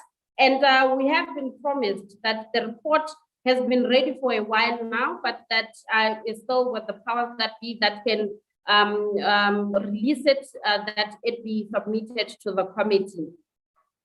We have also been privileged as an organization that we have been given the leadership of the Civil Society Forum on the African Charter on the Rights and Welfare of the Child. And as a result of that, there are milestones achieved in there. One of those are the strategic plan of the CSO Forum, which we feel that we will be winding soon, is the engagement around the Day of the African Child, both with the committee but with partners. It's around the engagement with the African Committee on the African Committee of Experts on the Rights and Welfare of the Child, the 36th and 37th session, where it saw civil society organizations really speaking on issues of early childhood development, speaking on issues of sexual and reproductive health rights, which then saw the last session actually having the day of the general comment on SRHR. It's speaking on issues of protection, where really issues of teenage or pregnancy, particularly during lockdown, had become an issue of concern, and we're looking into those issues. Issues around children in armed conflict or in conflict areas, and how these children are affected. Firstly, their education, their welfare, and their their protection. And then also issues around child participation. We've made strides where we are now seeing children actually participating in the committee sessions and addressing the committee during the sessions. And we have contributed to the strategic plan of the committee, where we're part of the interviews that were held by the consultants. And we also contributed to the 5 regional workshops that were speaking to the Charter at 30 in terms of mobilization, and also in terms of live streaming these so that they can gain visibility. Issues around the AU envoy, you would recall that as we're going into lockdowns and COVID was affecting us, the AU chairperson then appointed a 4-member envoy that was to look into how to invest in COVID-19 so that Africa can well respond to the pandemic. And we had to also write a statement focused on issues of children and how the 4-member envoy should look into issues of children and ensure that they are not left behind.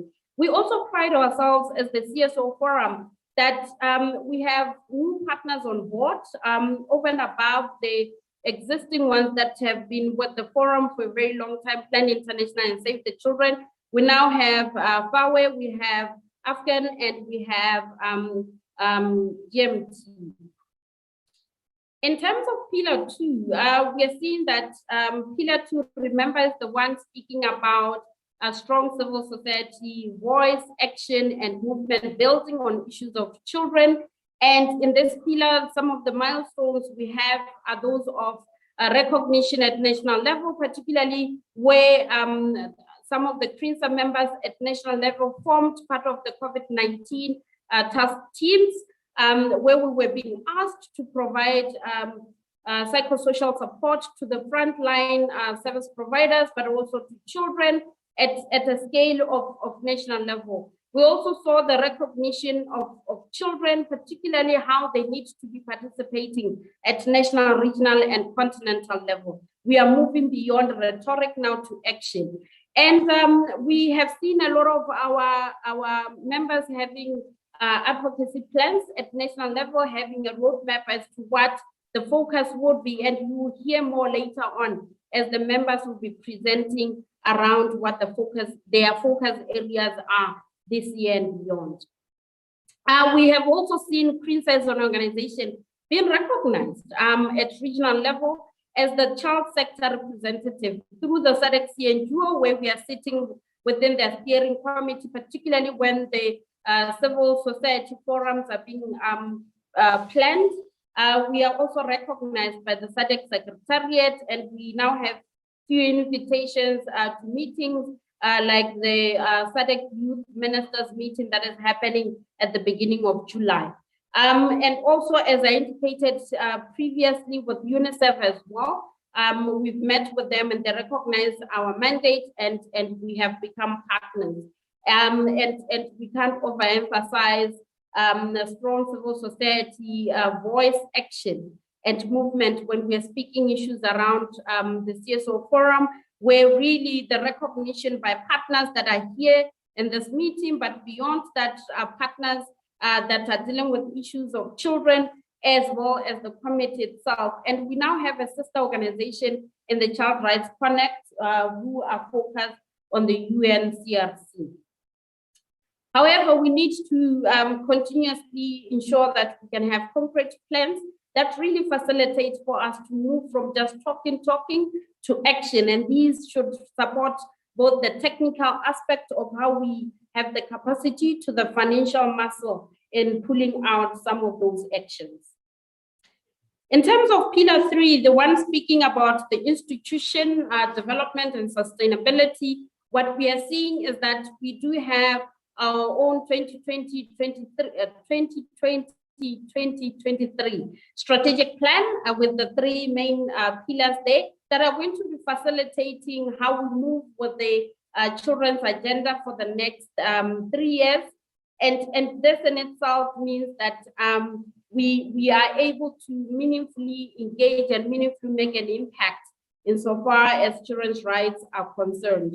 But also this pillar saw us now in terms of sustainability, reviewing our own organizational policies, both operational and programmatic, so that they can help the organization to be functional, help the organization to be more effective, and help the organization to be more efficient, both in servicing the primary constituent, being the national networks and children, but also servicing the secondary constituents, being the duty bearers and stakeholders and developmental partners that we work with.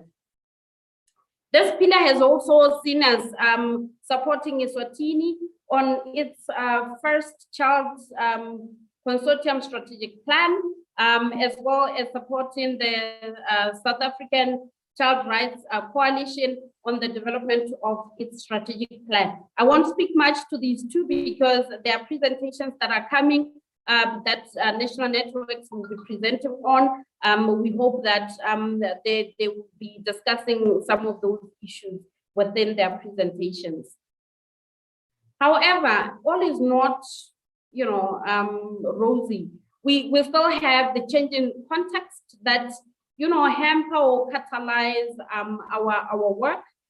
We have COVID-19 still a challenge in the work that we do, particularly around how we reach people, how we reach children, and the impact of our programs. Because right now, you can only reach people who have access to internet or access to electricity. Even in this meeting, there are people who are not in this meeting because there is power cuts in their countries or in their region where they are, or that data has run out. So those are some of the experiences that we have as a result of COVID-19. But also COVID-19 also means that you can't then really, in terms of impact, say, I've moved you from here to there, therefore I can claim attribution to myself. Resource mobilization has started based on the new roadmap.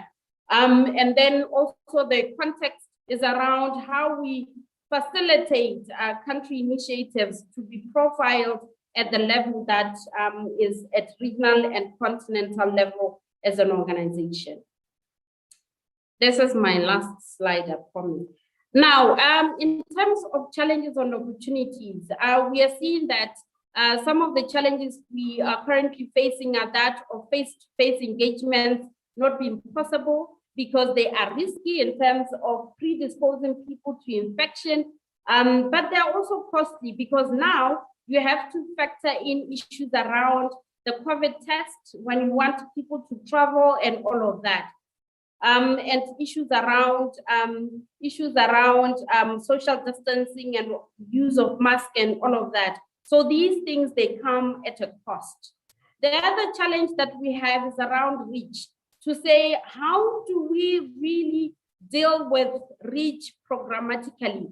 Right now, we would be saying that we are in a meeting or we are in an event and we are live streaming that event. But when you look at the live stream, whether you are doing it on YouTube or on Facebook, you would find that there are people that your post is reaching or your event is reaching.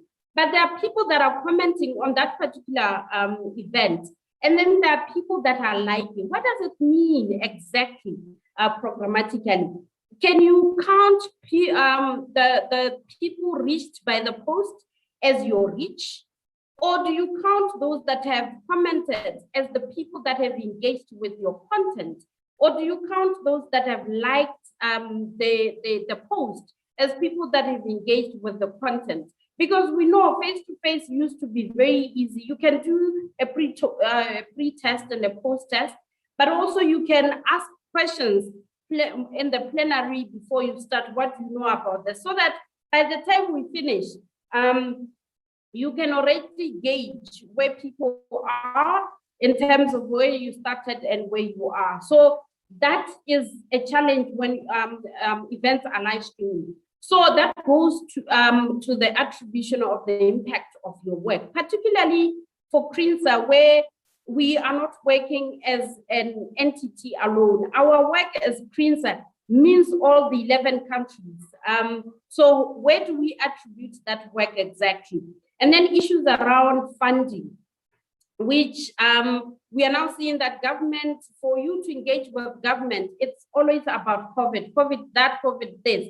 So issues that were lagging behind to deal with the legal framework around children has sort of taken a backseat, and that is a problem. And then COVID-19 has also forced some of the partners and developmental partners as well to refocus in terms of their funding stream and their funding areas, because we now have some that are now focused on tangibles like food hampers, like personal protective equipment.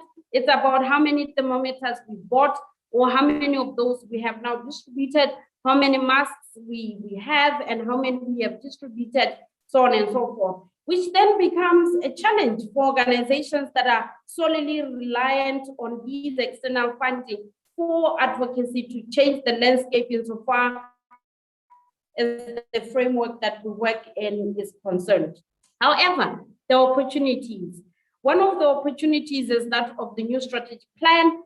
It's a beautiful document. For those of you who haven't gone through it, I encourage you to do that. Beautiful in terms of the focus programmatically, beautiful also in terms of how we can operate as an entity to ensure that all the 3 levels of national, regional, and continental becomes just one web that information would flow. And then also opportunities with the new leadership, as we're going to be having elections today, that as the new leaders come in as well, new focus and all of that, and that could facilitate as a catalyst towards where we need to be going. Also, there are opportunities in terms of the core support opportunity that you had the guest speaker, Waringa, speaking about, that Save the Children has now committed to funding Crnsa strategic plan as opposed to project. And that gives us a leeway in terms of our impact and the interventions that we can have, that can really have positive effects on the lives of children on the ground. And the utilization of the committee's move to Lesotho is an opportunity, because we can now directly engage with the committee and ensure that as we engage with the committee, that the member states that need to be making a difference insofar as the context that children find themselves in those African states is actually changed through the power and authority that the committee has. And that to me, I'll stop this far because, like I said, this was a summary. We will share the annual report with members, but we can engage in this platform post this presentation. Thank you so much. Thank you, Felicitas. Thank you for an extremely informative reflection.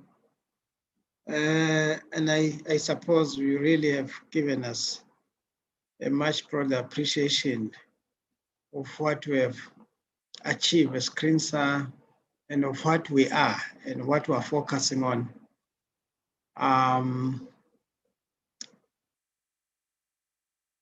think at this point in time, I would allow any reactions from members, areas of clarity, questions of clarity. So I would allow for people to raise their hands, and then if there are any areas where they will need clarity. Thank you.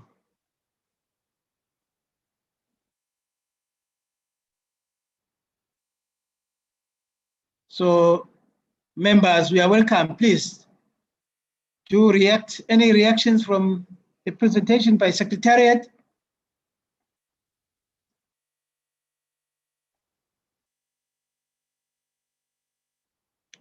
I can see one. Okay.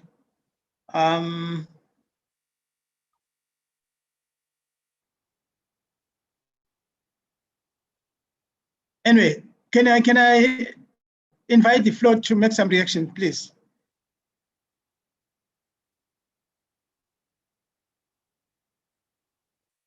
Hello?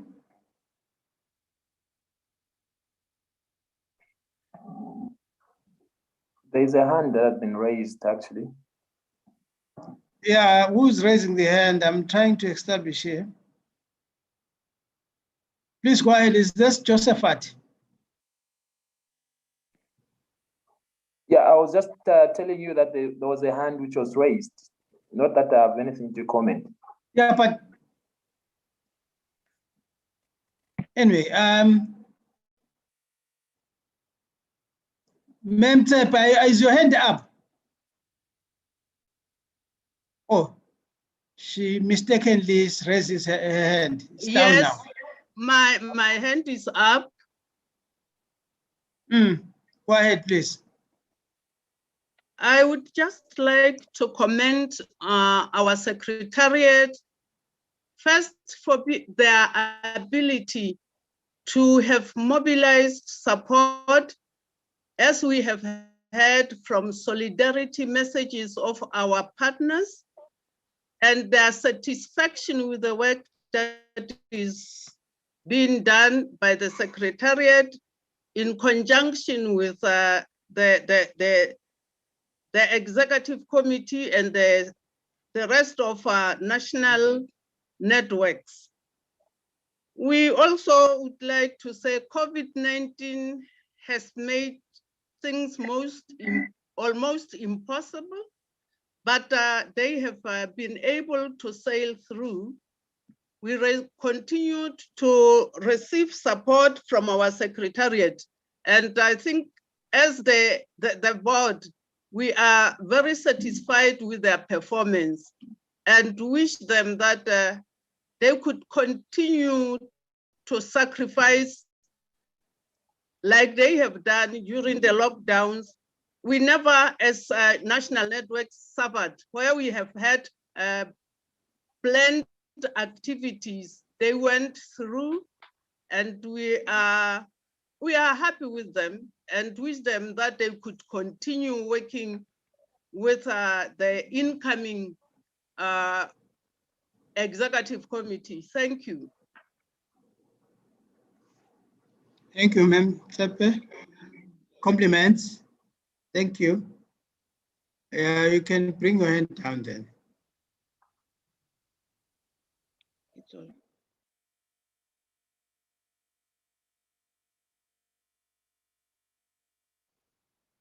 Hello, anyone with a hand again?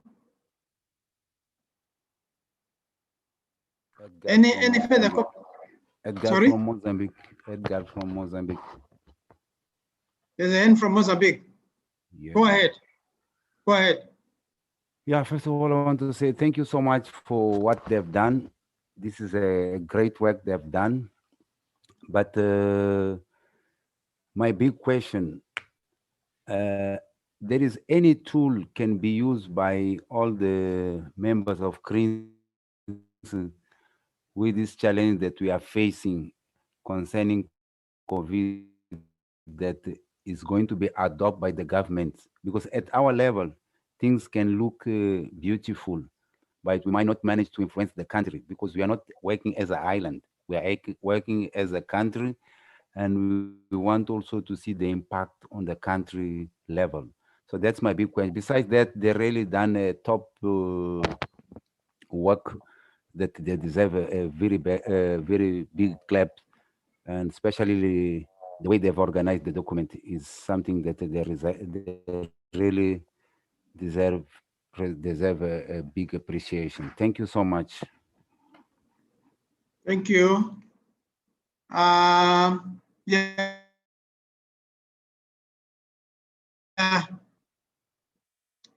Do I have any other hands? I can see there are two hands. Who's the other one? The hand. Please go ahead. I'm trying to establish who is it. I can't see it myself.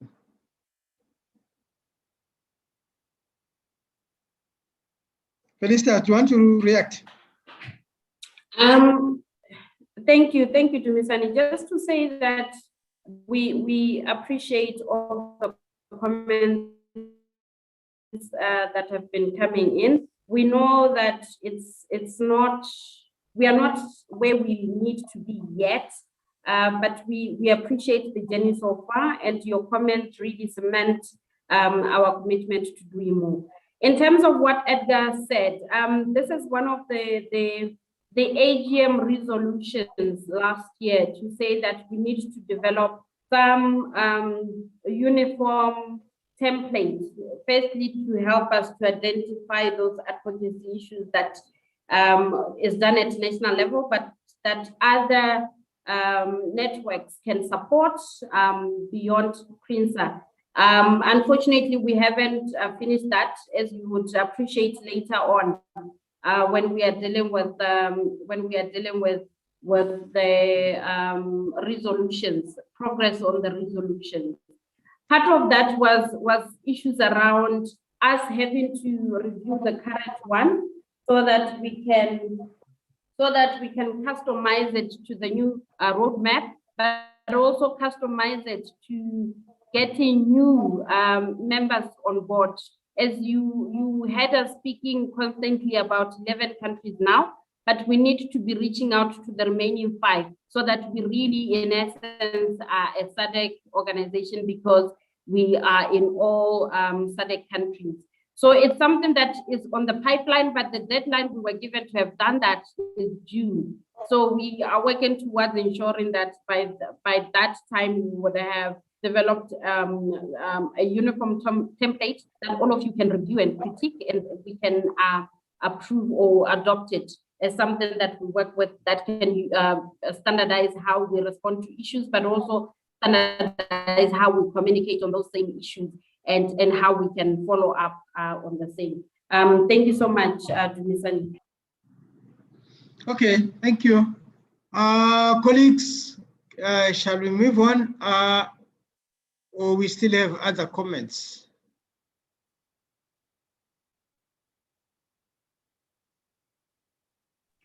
I have a hand up, Dumisani. I have my hand up. Yeah, yeah. Welcome, colleague. I was trying to establish whose hand, but anyway, go ahead, Judith. Go ahead, please. Thank you. I've been in the meeting since its beginning, actually.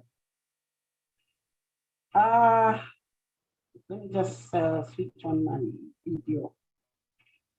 Okay, yeah. So, hi, colleagues. Thank you, Felicitas, for that elaborate presentation. I just have a suggestion that in future, I think when you are outlining what Crnsa has done, because you are essentially reporting to us, the Crnsa members, maybe if you could indicate who among the members of Crnsa were involved in each of the activities that happened. Because now, if somebody is walking in, they would think that, you know, Crnsa is the secretariat and the members are not part of the Crnsa. And I stand to be corrected. I could have missed that in your presentation.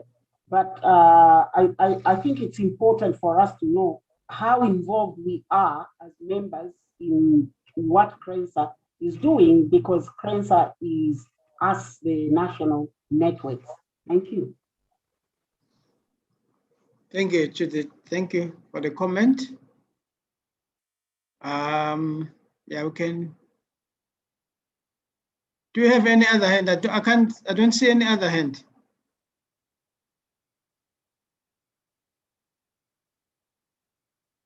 Felicitas, do you want to react to what Judith has said?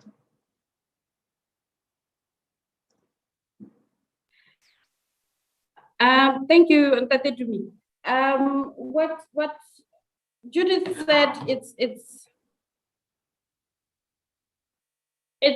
true. Because of the number of organizations, the number of countries that Crnsa is focused on, and given the financial resources, you would find that in 1 year, perhaps Crnsa is more in touch with 5 countries out of 11. And then the next year, it's like that. In terms of in touch, I mean where there are activities that are going on at national level, that level of national advocacy, national engagement, because of the resources we have. But there are those activities that have been happening.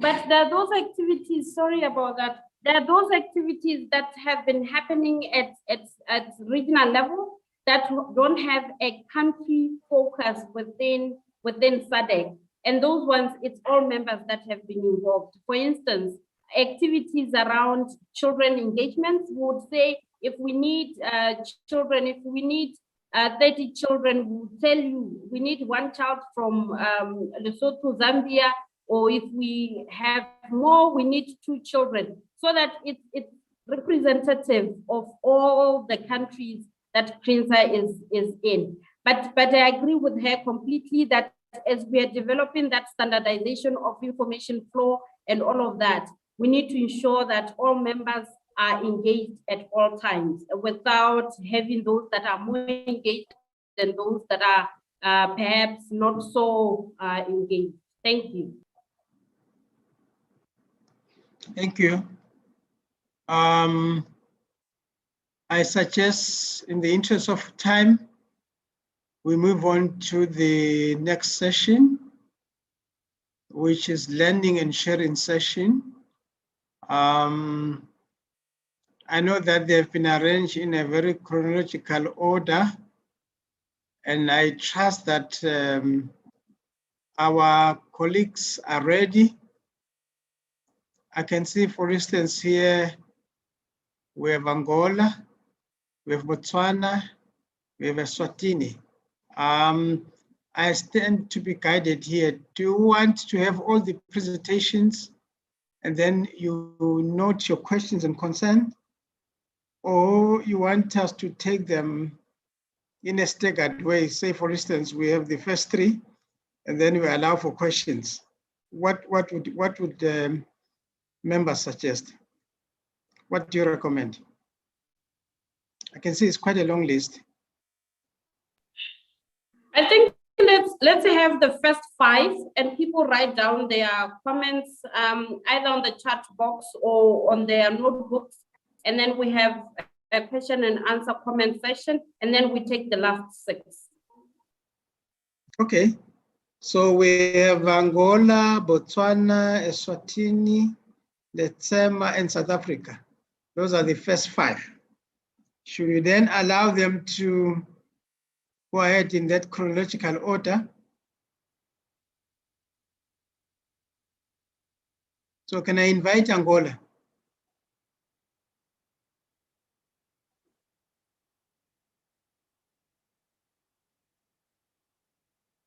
Angola, are you ready?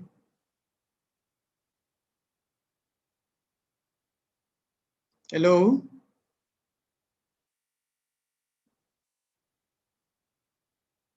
Hello? We can hear you, MC. Is Angola ready? Angola, Juan, Veronica, are you guys ready?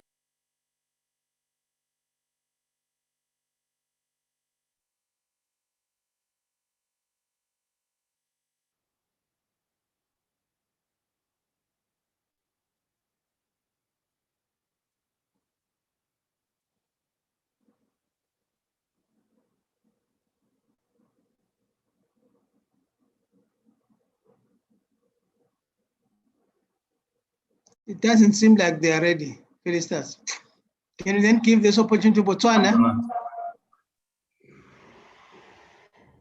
I think they are ready. Já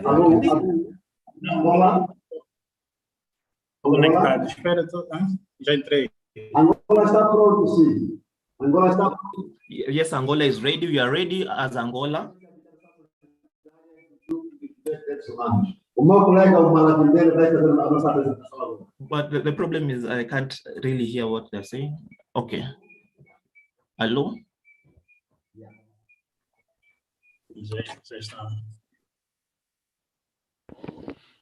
Ok. Muito obrigado. Thank you very much.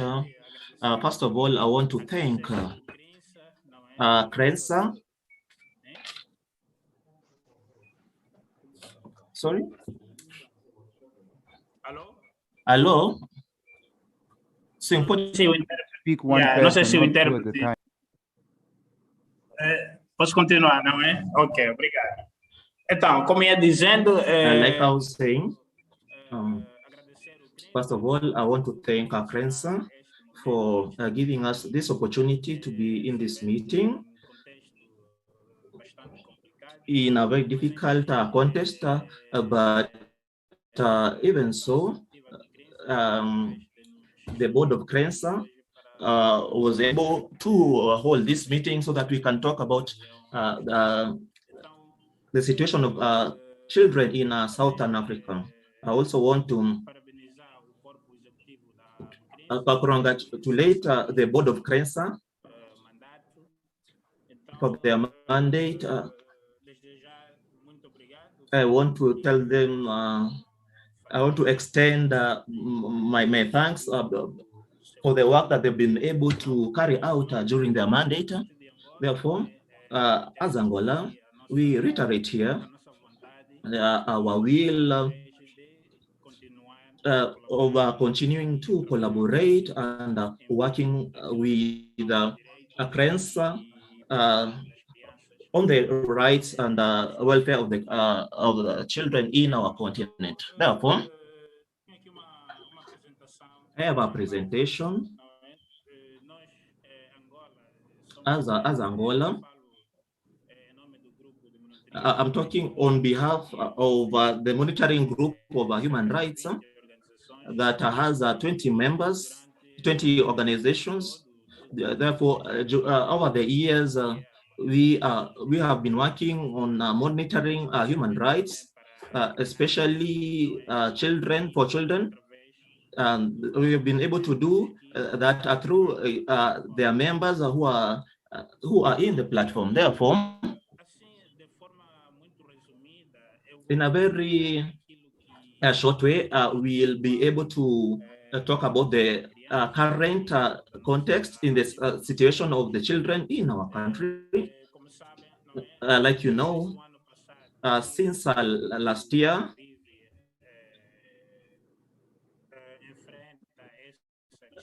the world has been facing COVID-19 pandemic, and during this all this period, children were the most affected. Their rights were very affected.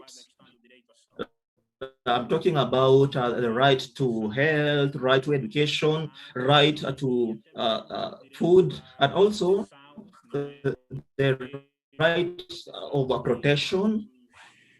Therefore, for the last 2 years, we have noted this issue. Therefore, I would like to make a few points here that deserve our attention, and they have to do with sexual violence over minors, 12-year-olds. Over the last years, there have been a sharp increase. I want to highlight also parenthood. There are issues because there are parents who are not taking their responsibilities, especially in this pandemic situation. And also another issue that we consider to be a problem has to do with people who are not taking their responsibility as parents.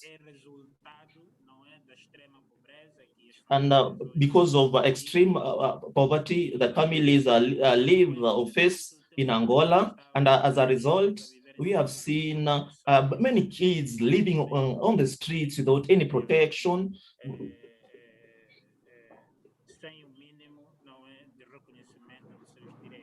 So their rights are not being recognized. Also, over the last years, here in Angola, especially in the southern part of our country, we are facing drought. Because normally, the issue of drought, we have rainy seasons, and sometimes we don't have rainy seasons, but over the years, we have been experiencing drought. As a result, we have a food shortage in the country.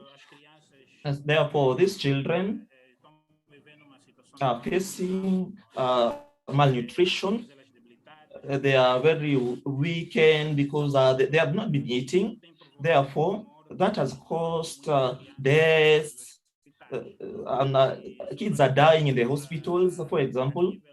Also, we have some statistics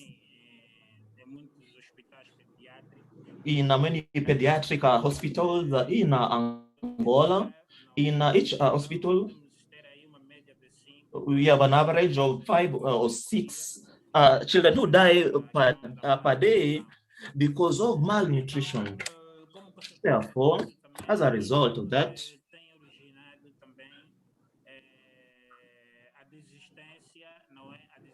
we can see that children are dropping out of school because of hunger. Therefore, we don't have a national policy that can give people school meals, these children school meals. Therefore, they go to school, but they cannot stay in school. So as a result, we have seen a very high number of school dropouts. Therefore, also, as a country, we are concentrating in fighting COVID-19, but also there's a problem that has to do with malaria that has been really affecting lives in Angola. We agree with fighting COVID, but we should not forget other diseases. We should also focus on these diseases because they are causing deaths. Therefore, the state should pay attention to these aspects. Therefore, us, this is just one a context of what has been happening in our platform.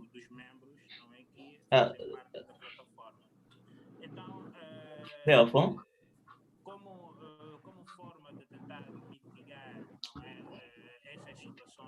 to mitigate all these situations that I've mentioned, above all in the southern region, yes. Therefore, as a platform, we have organized a roundtable a month ago where we dealt with the issues of rights, and also we talked about strategies and also synergies. What we can do as a network in Angola, how we can carry out advocacy actions. We can also urge the state to comply with their obligations that has to do with the treaties and international conventions ratified by Angola.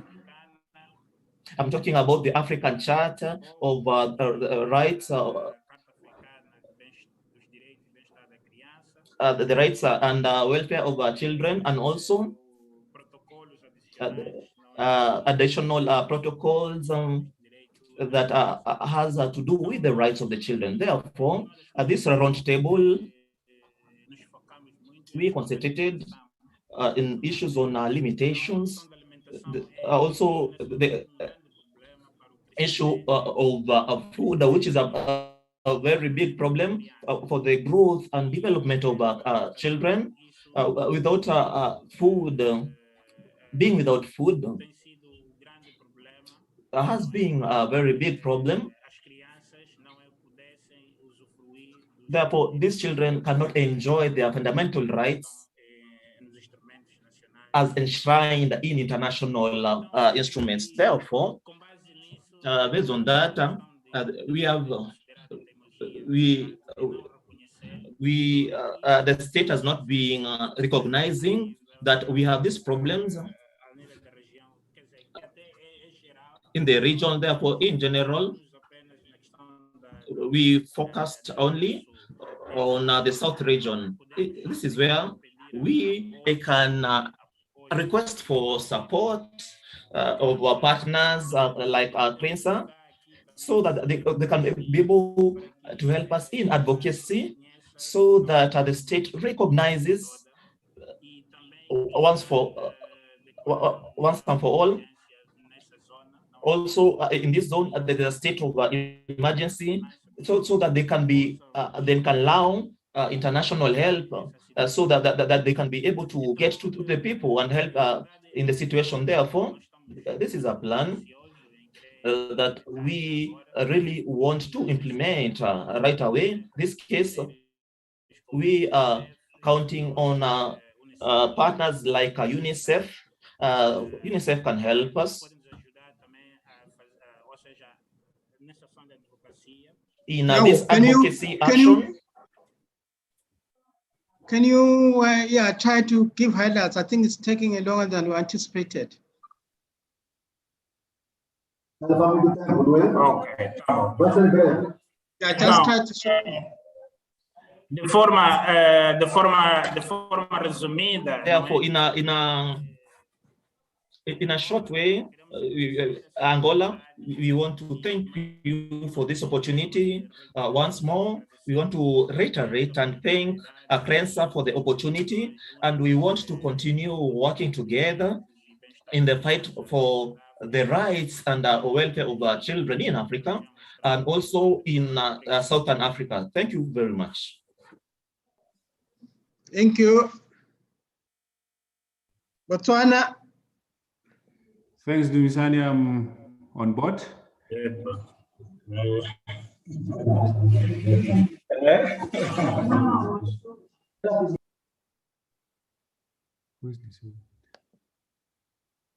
Hello. Hello. Yes, please go ahead, Botswana. Yes, I'm trying to put through my presentation and it's speaking a lot of languages. Is it? Yeah. Is there anything coming from my side?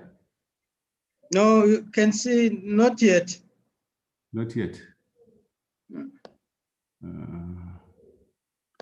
Share screen. It says the host has disabled participant screen sharing. Have you disabled? You have disabled participant screen sharing. You can share now. I can share now.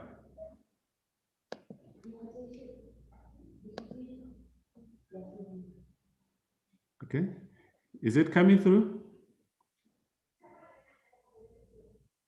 Not yet, Kito. It's still not coming through. Tell me if it is coming through. Yeah, it's come. Yeah, we have shared now. Okay. Good afternoon. I think I can now go through. I'll try to be as brief as possible.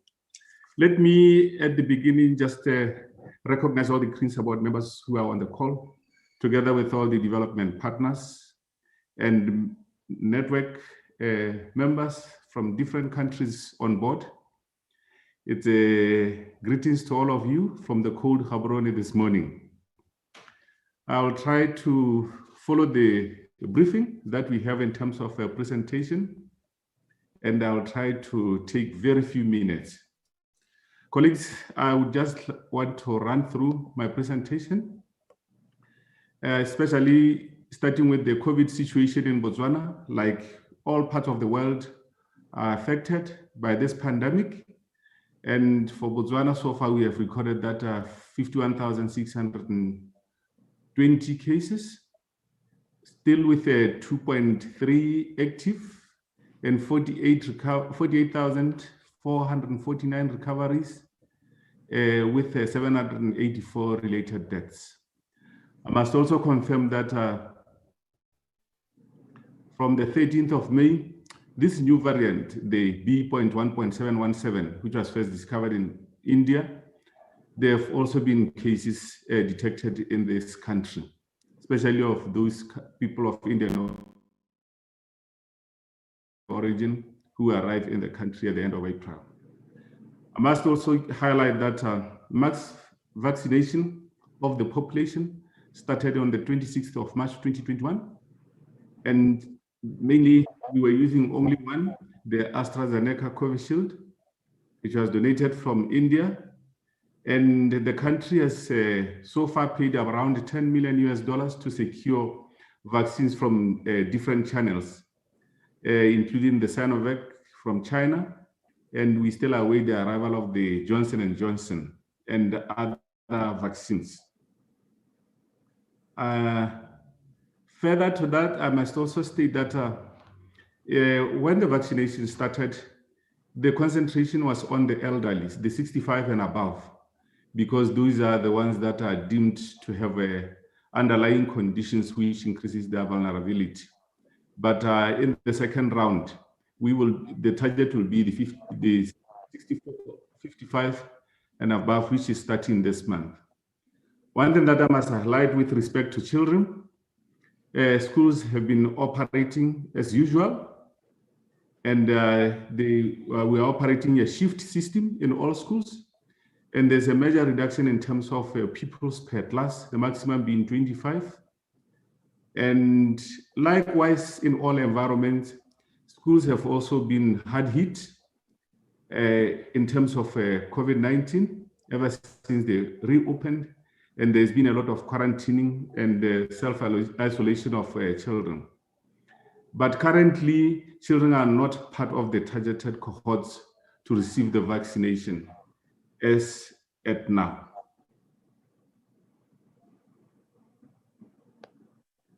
And now, let me move now to the focus areas in our country that we have made impact on. One critical area that we were involved in from October 2020 to March 2021 was the review of the Sexual Offenders Registry, which some countries call it a pedophile register. Well, the government opened it to stakeholders to make an input, and us as a network, we made our consolidated contributions, and we have made a submission thereof, so that our input is also factored in the review of the registry. We also conducted our second Child Rights Convention. Remember, we are a relatively new network, but we did manage to have the second Child Rights Convention, which it was a very successful convention, because collaboration with other partners, especially government departments, there was a good turnout. And again, we also were involved in the review of the 2021-2022 budget, which we call a budget analysis session, which we did with a purpose of committing government to ensure that resources are distributed to children, and also committing government to its obligations under the Children's Act of 2009 and the Convention on the Rights of the Child. We engaged the private consultants to help us do this analysis, and the report will be shared with other CSOs. Further to that, in the quarantine centers, the network, through Childline Botswana, mobilized counselors for provision of psychosocial support in the quarantine centers. And there were also other material support like nappies and toiletries that were in dire need in the quarantine centers that the member organizations provided. Further to that, we also were involved in an advocacy activity, that is the review of a court judgment here, where one member of parliament was charged of defilement, And the judgment came in favor of the Member of Parliament, but we felt that there was a misinterpretation and misdirection of the law, and which we engaged attorneys to help us to interpret the judgment, and we are taking it further for further review, because it is our conviction that the learned magistrate who held the case misdirected herself with the points of law. And this is the matter that we are currently taking through. And then again, our focus areas for December 2020, for April to December 2021, we are, as a collective, we are also doing that budget analysis meeting, which I think should have taken place last week. But unfortunately, the place that we had picked on is a quarantine center now, and it has been just delayed by a week. And we continue with our briefing of the parliamentary portfolio committees in order to empower these committee members towards positive change regarding resource mobilization for child welfare. And again, we are also moving towards the hosting of our third Child Rights Convention, where we are gathering development partners, CSOs, government departments, in order to review what we have achieved since last year, to see where we are and where we are going in terms of child protection. Yeah, we continue with the psychosocial support in the quarantine centers. And we are also continuing with our quest in advocacy with the aim of improving justice and reducing child rights exploitations. We are also currently now in the development of our strategic plan for the network. So these are our focus areas for April to December 2021. And now, as I edge closer to the end of our presentation, we envisage collaborating with other countries, specifically South Africa and Zimbabwe, since our countries almost have the same characteristics, and we have the same borders, we share the borders. And again, in terms of case management, it's always easy to liaise with the structures in these respective countries. So we envisage collaborating with these two neighboring countries. And what assistance do we need from Crnsa? As I have stated, Botswana Child Rights Network is still at its formative stage. We would like to build a robust network,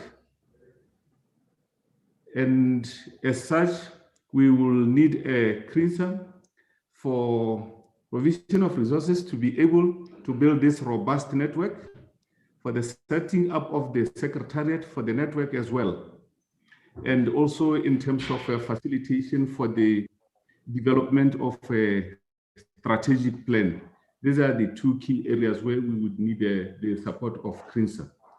And we are very happy, as Felicitas was presenting, the key three focus areas. The one on the strong civil society voice, action, and movement. We are seeing for that to be realized, we should be having strong networks in the countries. Hence, we are aiming to build this strong and robust network in Botswana. I thank you, the Director of Ceremonies. Thank you, Kitso. Thank you.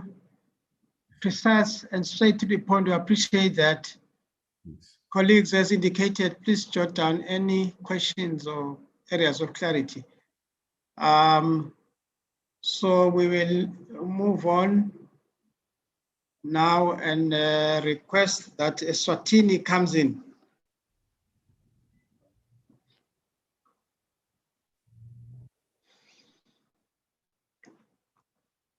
Hello, Eswatini.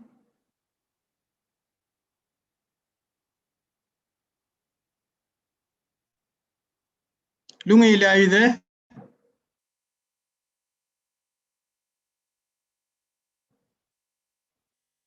Hello. Let's say, are you ready?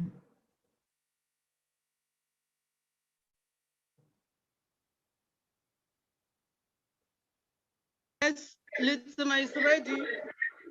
Please go ahead.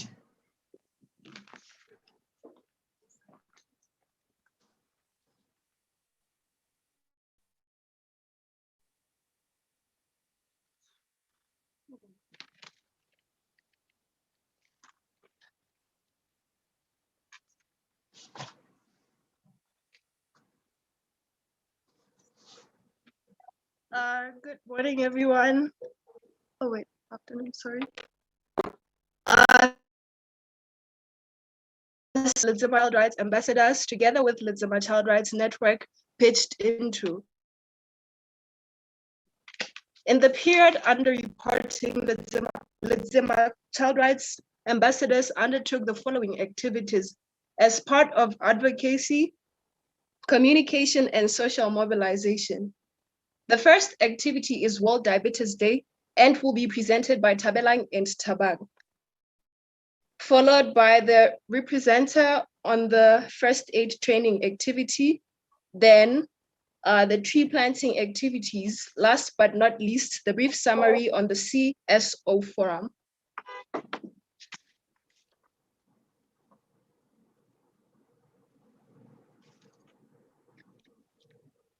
Good afternoon, ladies and gentlemen. My name is Tawela Munyan. I am 11 years old. I was first diagnosed with diabetes when I was 8 years old. I am a T1D patient. I use insulin. My life depends on it. This is my story during this time of COVID-19. I ran out of insulin, and when we went to the hospital to get it, the nurses told us to go back home because they didn't have any protective clothing, so they could not help us. We had no option but to buy at the pharmacy. What about kids without parents? Only God knows. The police, on the other hand, stopped us for many times on the way, and we had to explain ourselves every time. So embarrassing when you're sick. The other problem was when I had to go to Tsepong Hospital for my monthly checkup, where they drew blood for more tests. The lines at the hospital were too long. We arrived at 5 in the morning and left the hospital at 4 p.m. It was a bad experience. I was hungry, tired, frustrated, and I wanted to go back home and leave my insulin behind, but I knew I was going to die without it. Thank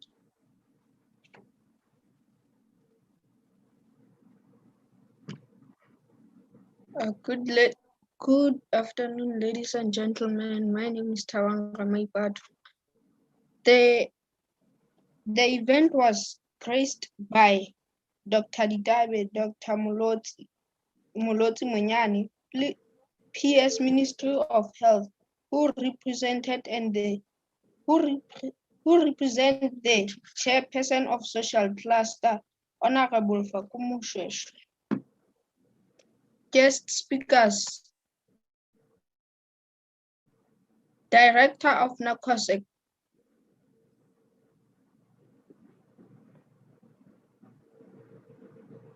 so due to the bad experience that was sent by Tabelang, they decided to make a commemoration on the World Diabetes Day, on which we had the honorable guests, which were mentioned. So now we are going to have a representative on the first aid activity.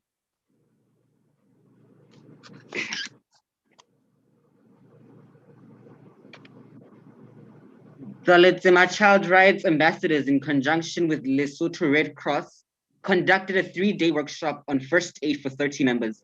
Participants were trained on life-saving skills for emergency situations.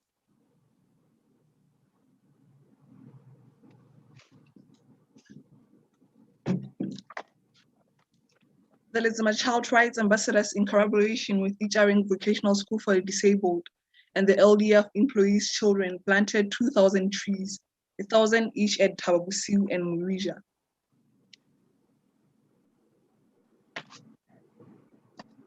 So the last presentation is on the CSO meetings. Lizima Child Rights Ambassadors participated in 5 Zoom consultative meetings with the region. The issues discussed included the impact of COVID-19 on children and the commemoration of the 30th anniversary of the African Charter on the Rights and Welfare of the Child.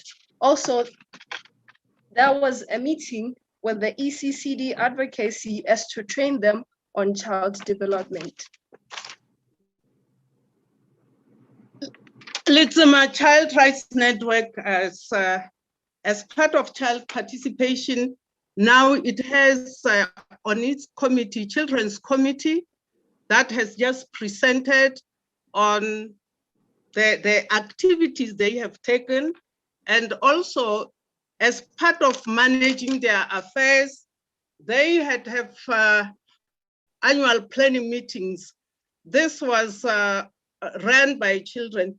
I would just move on to say, as my Child Rights Network, the child participation begins to gain ground, and the children who have just presented are children from Letsema member organizations.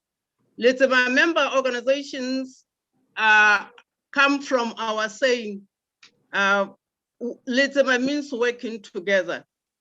Also, the theme that the children themselves have coined is priority setting for children by children. So these are the priorities that the children have set for themselves. And as now the executive committee of Letsema, in conjunction with member organizations, we have run a series of meetings that were to review progress on activities that we have planned. We have received support from government in the form of subvention. And I think because of the child participation bid, the government realized that there's a need to give more support to Letsema Child Rights Network. So the government has doubled the subvention. And we are on the second part, or the second phase of our 5-year memorandum of understanding with government. And I think with this, while other organizations have talked so much about COVID, we left COVID because there wasn't really very much that the children themselves did. We are affected by COVID like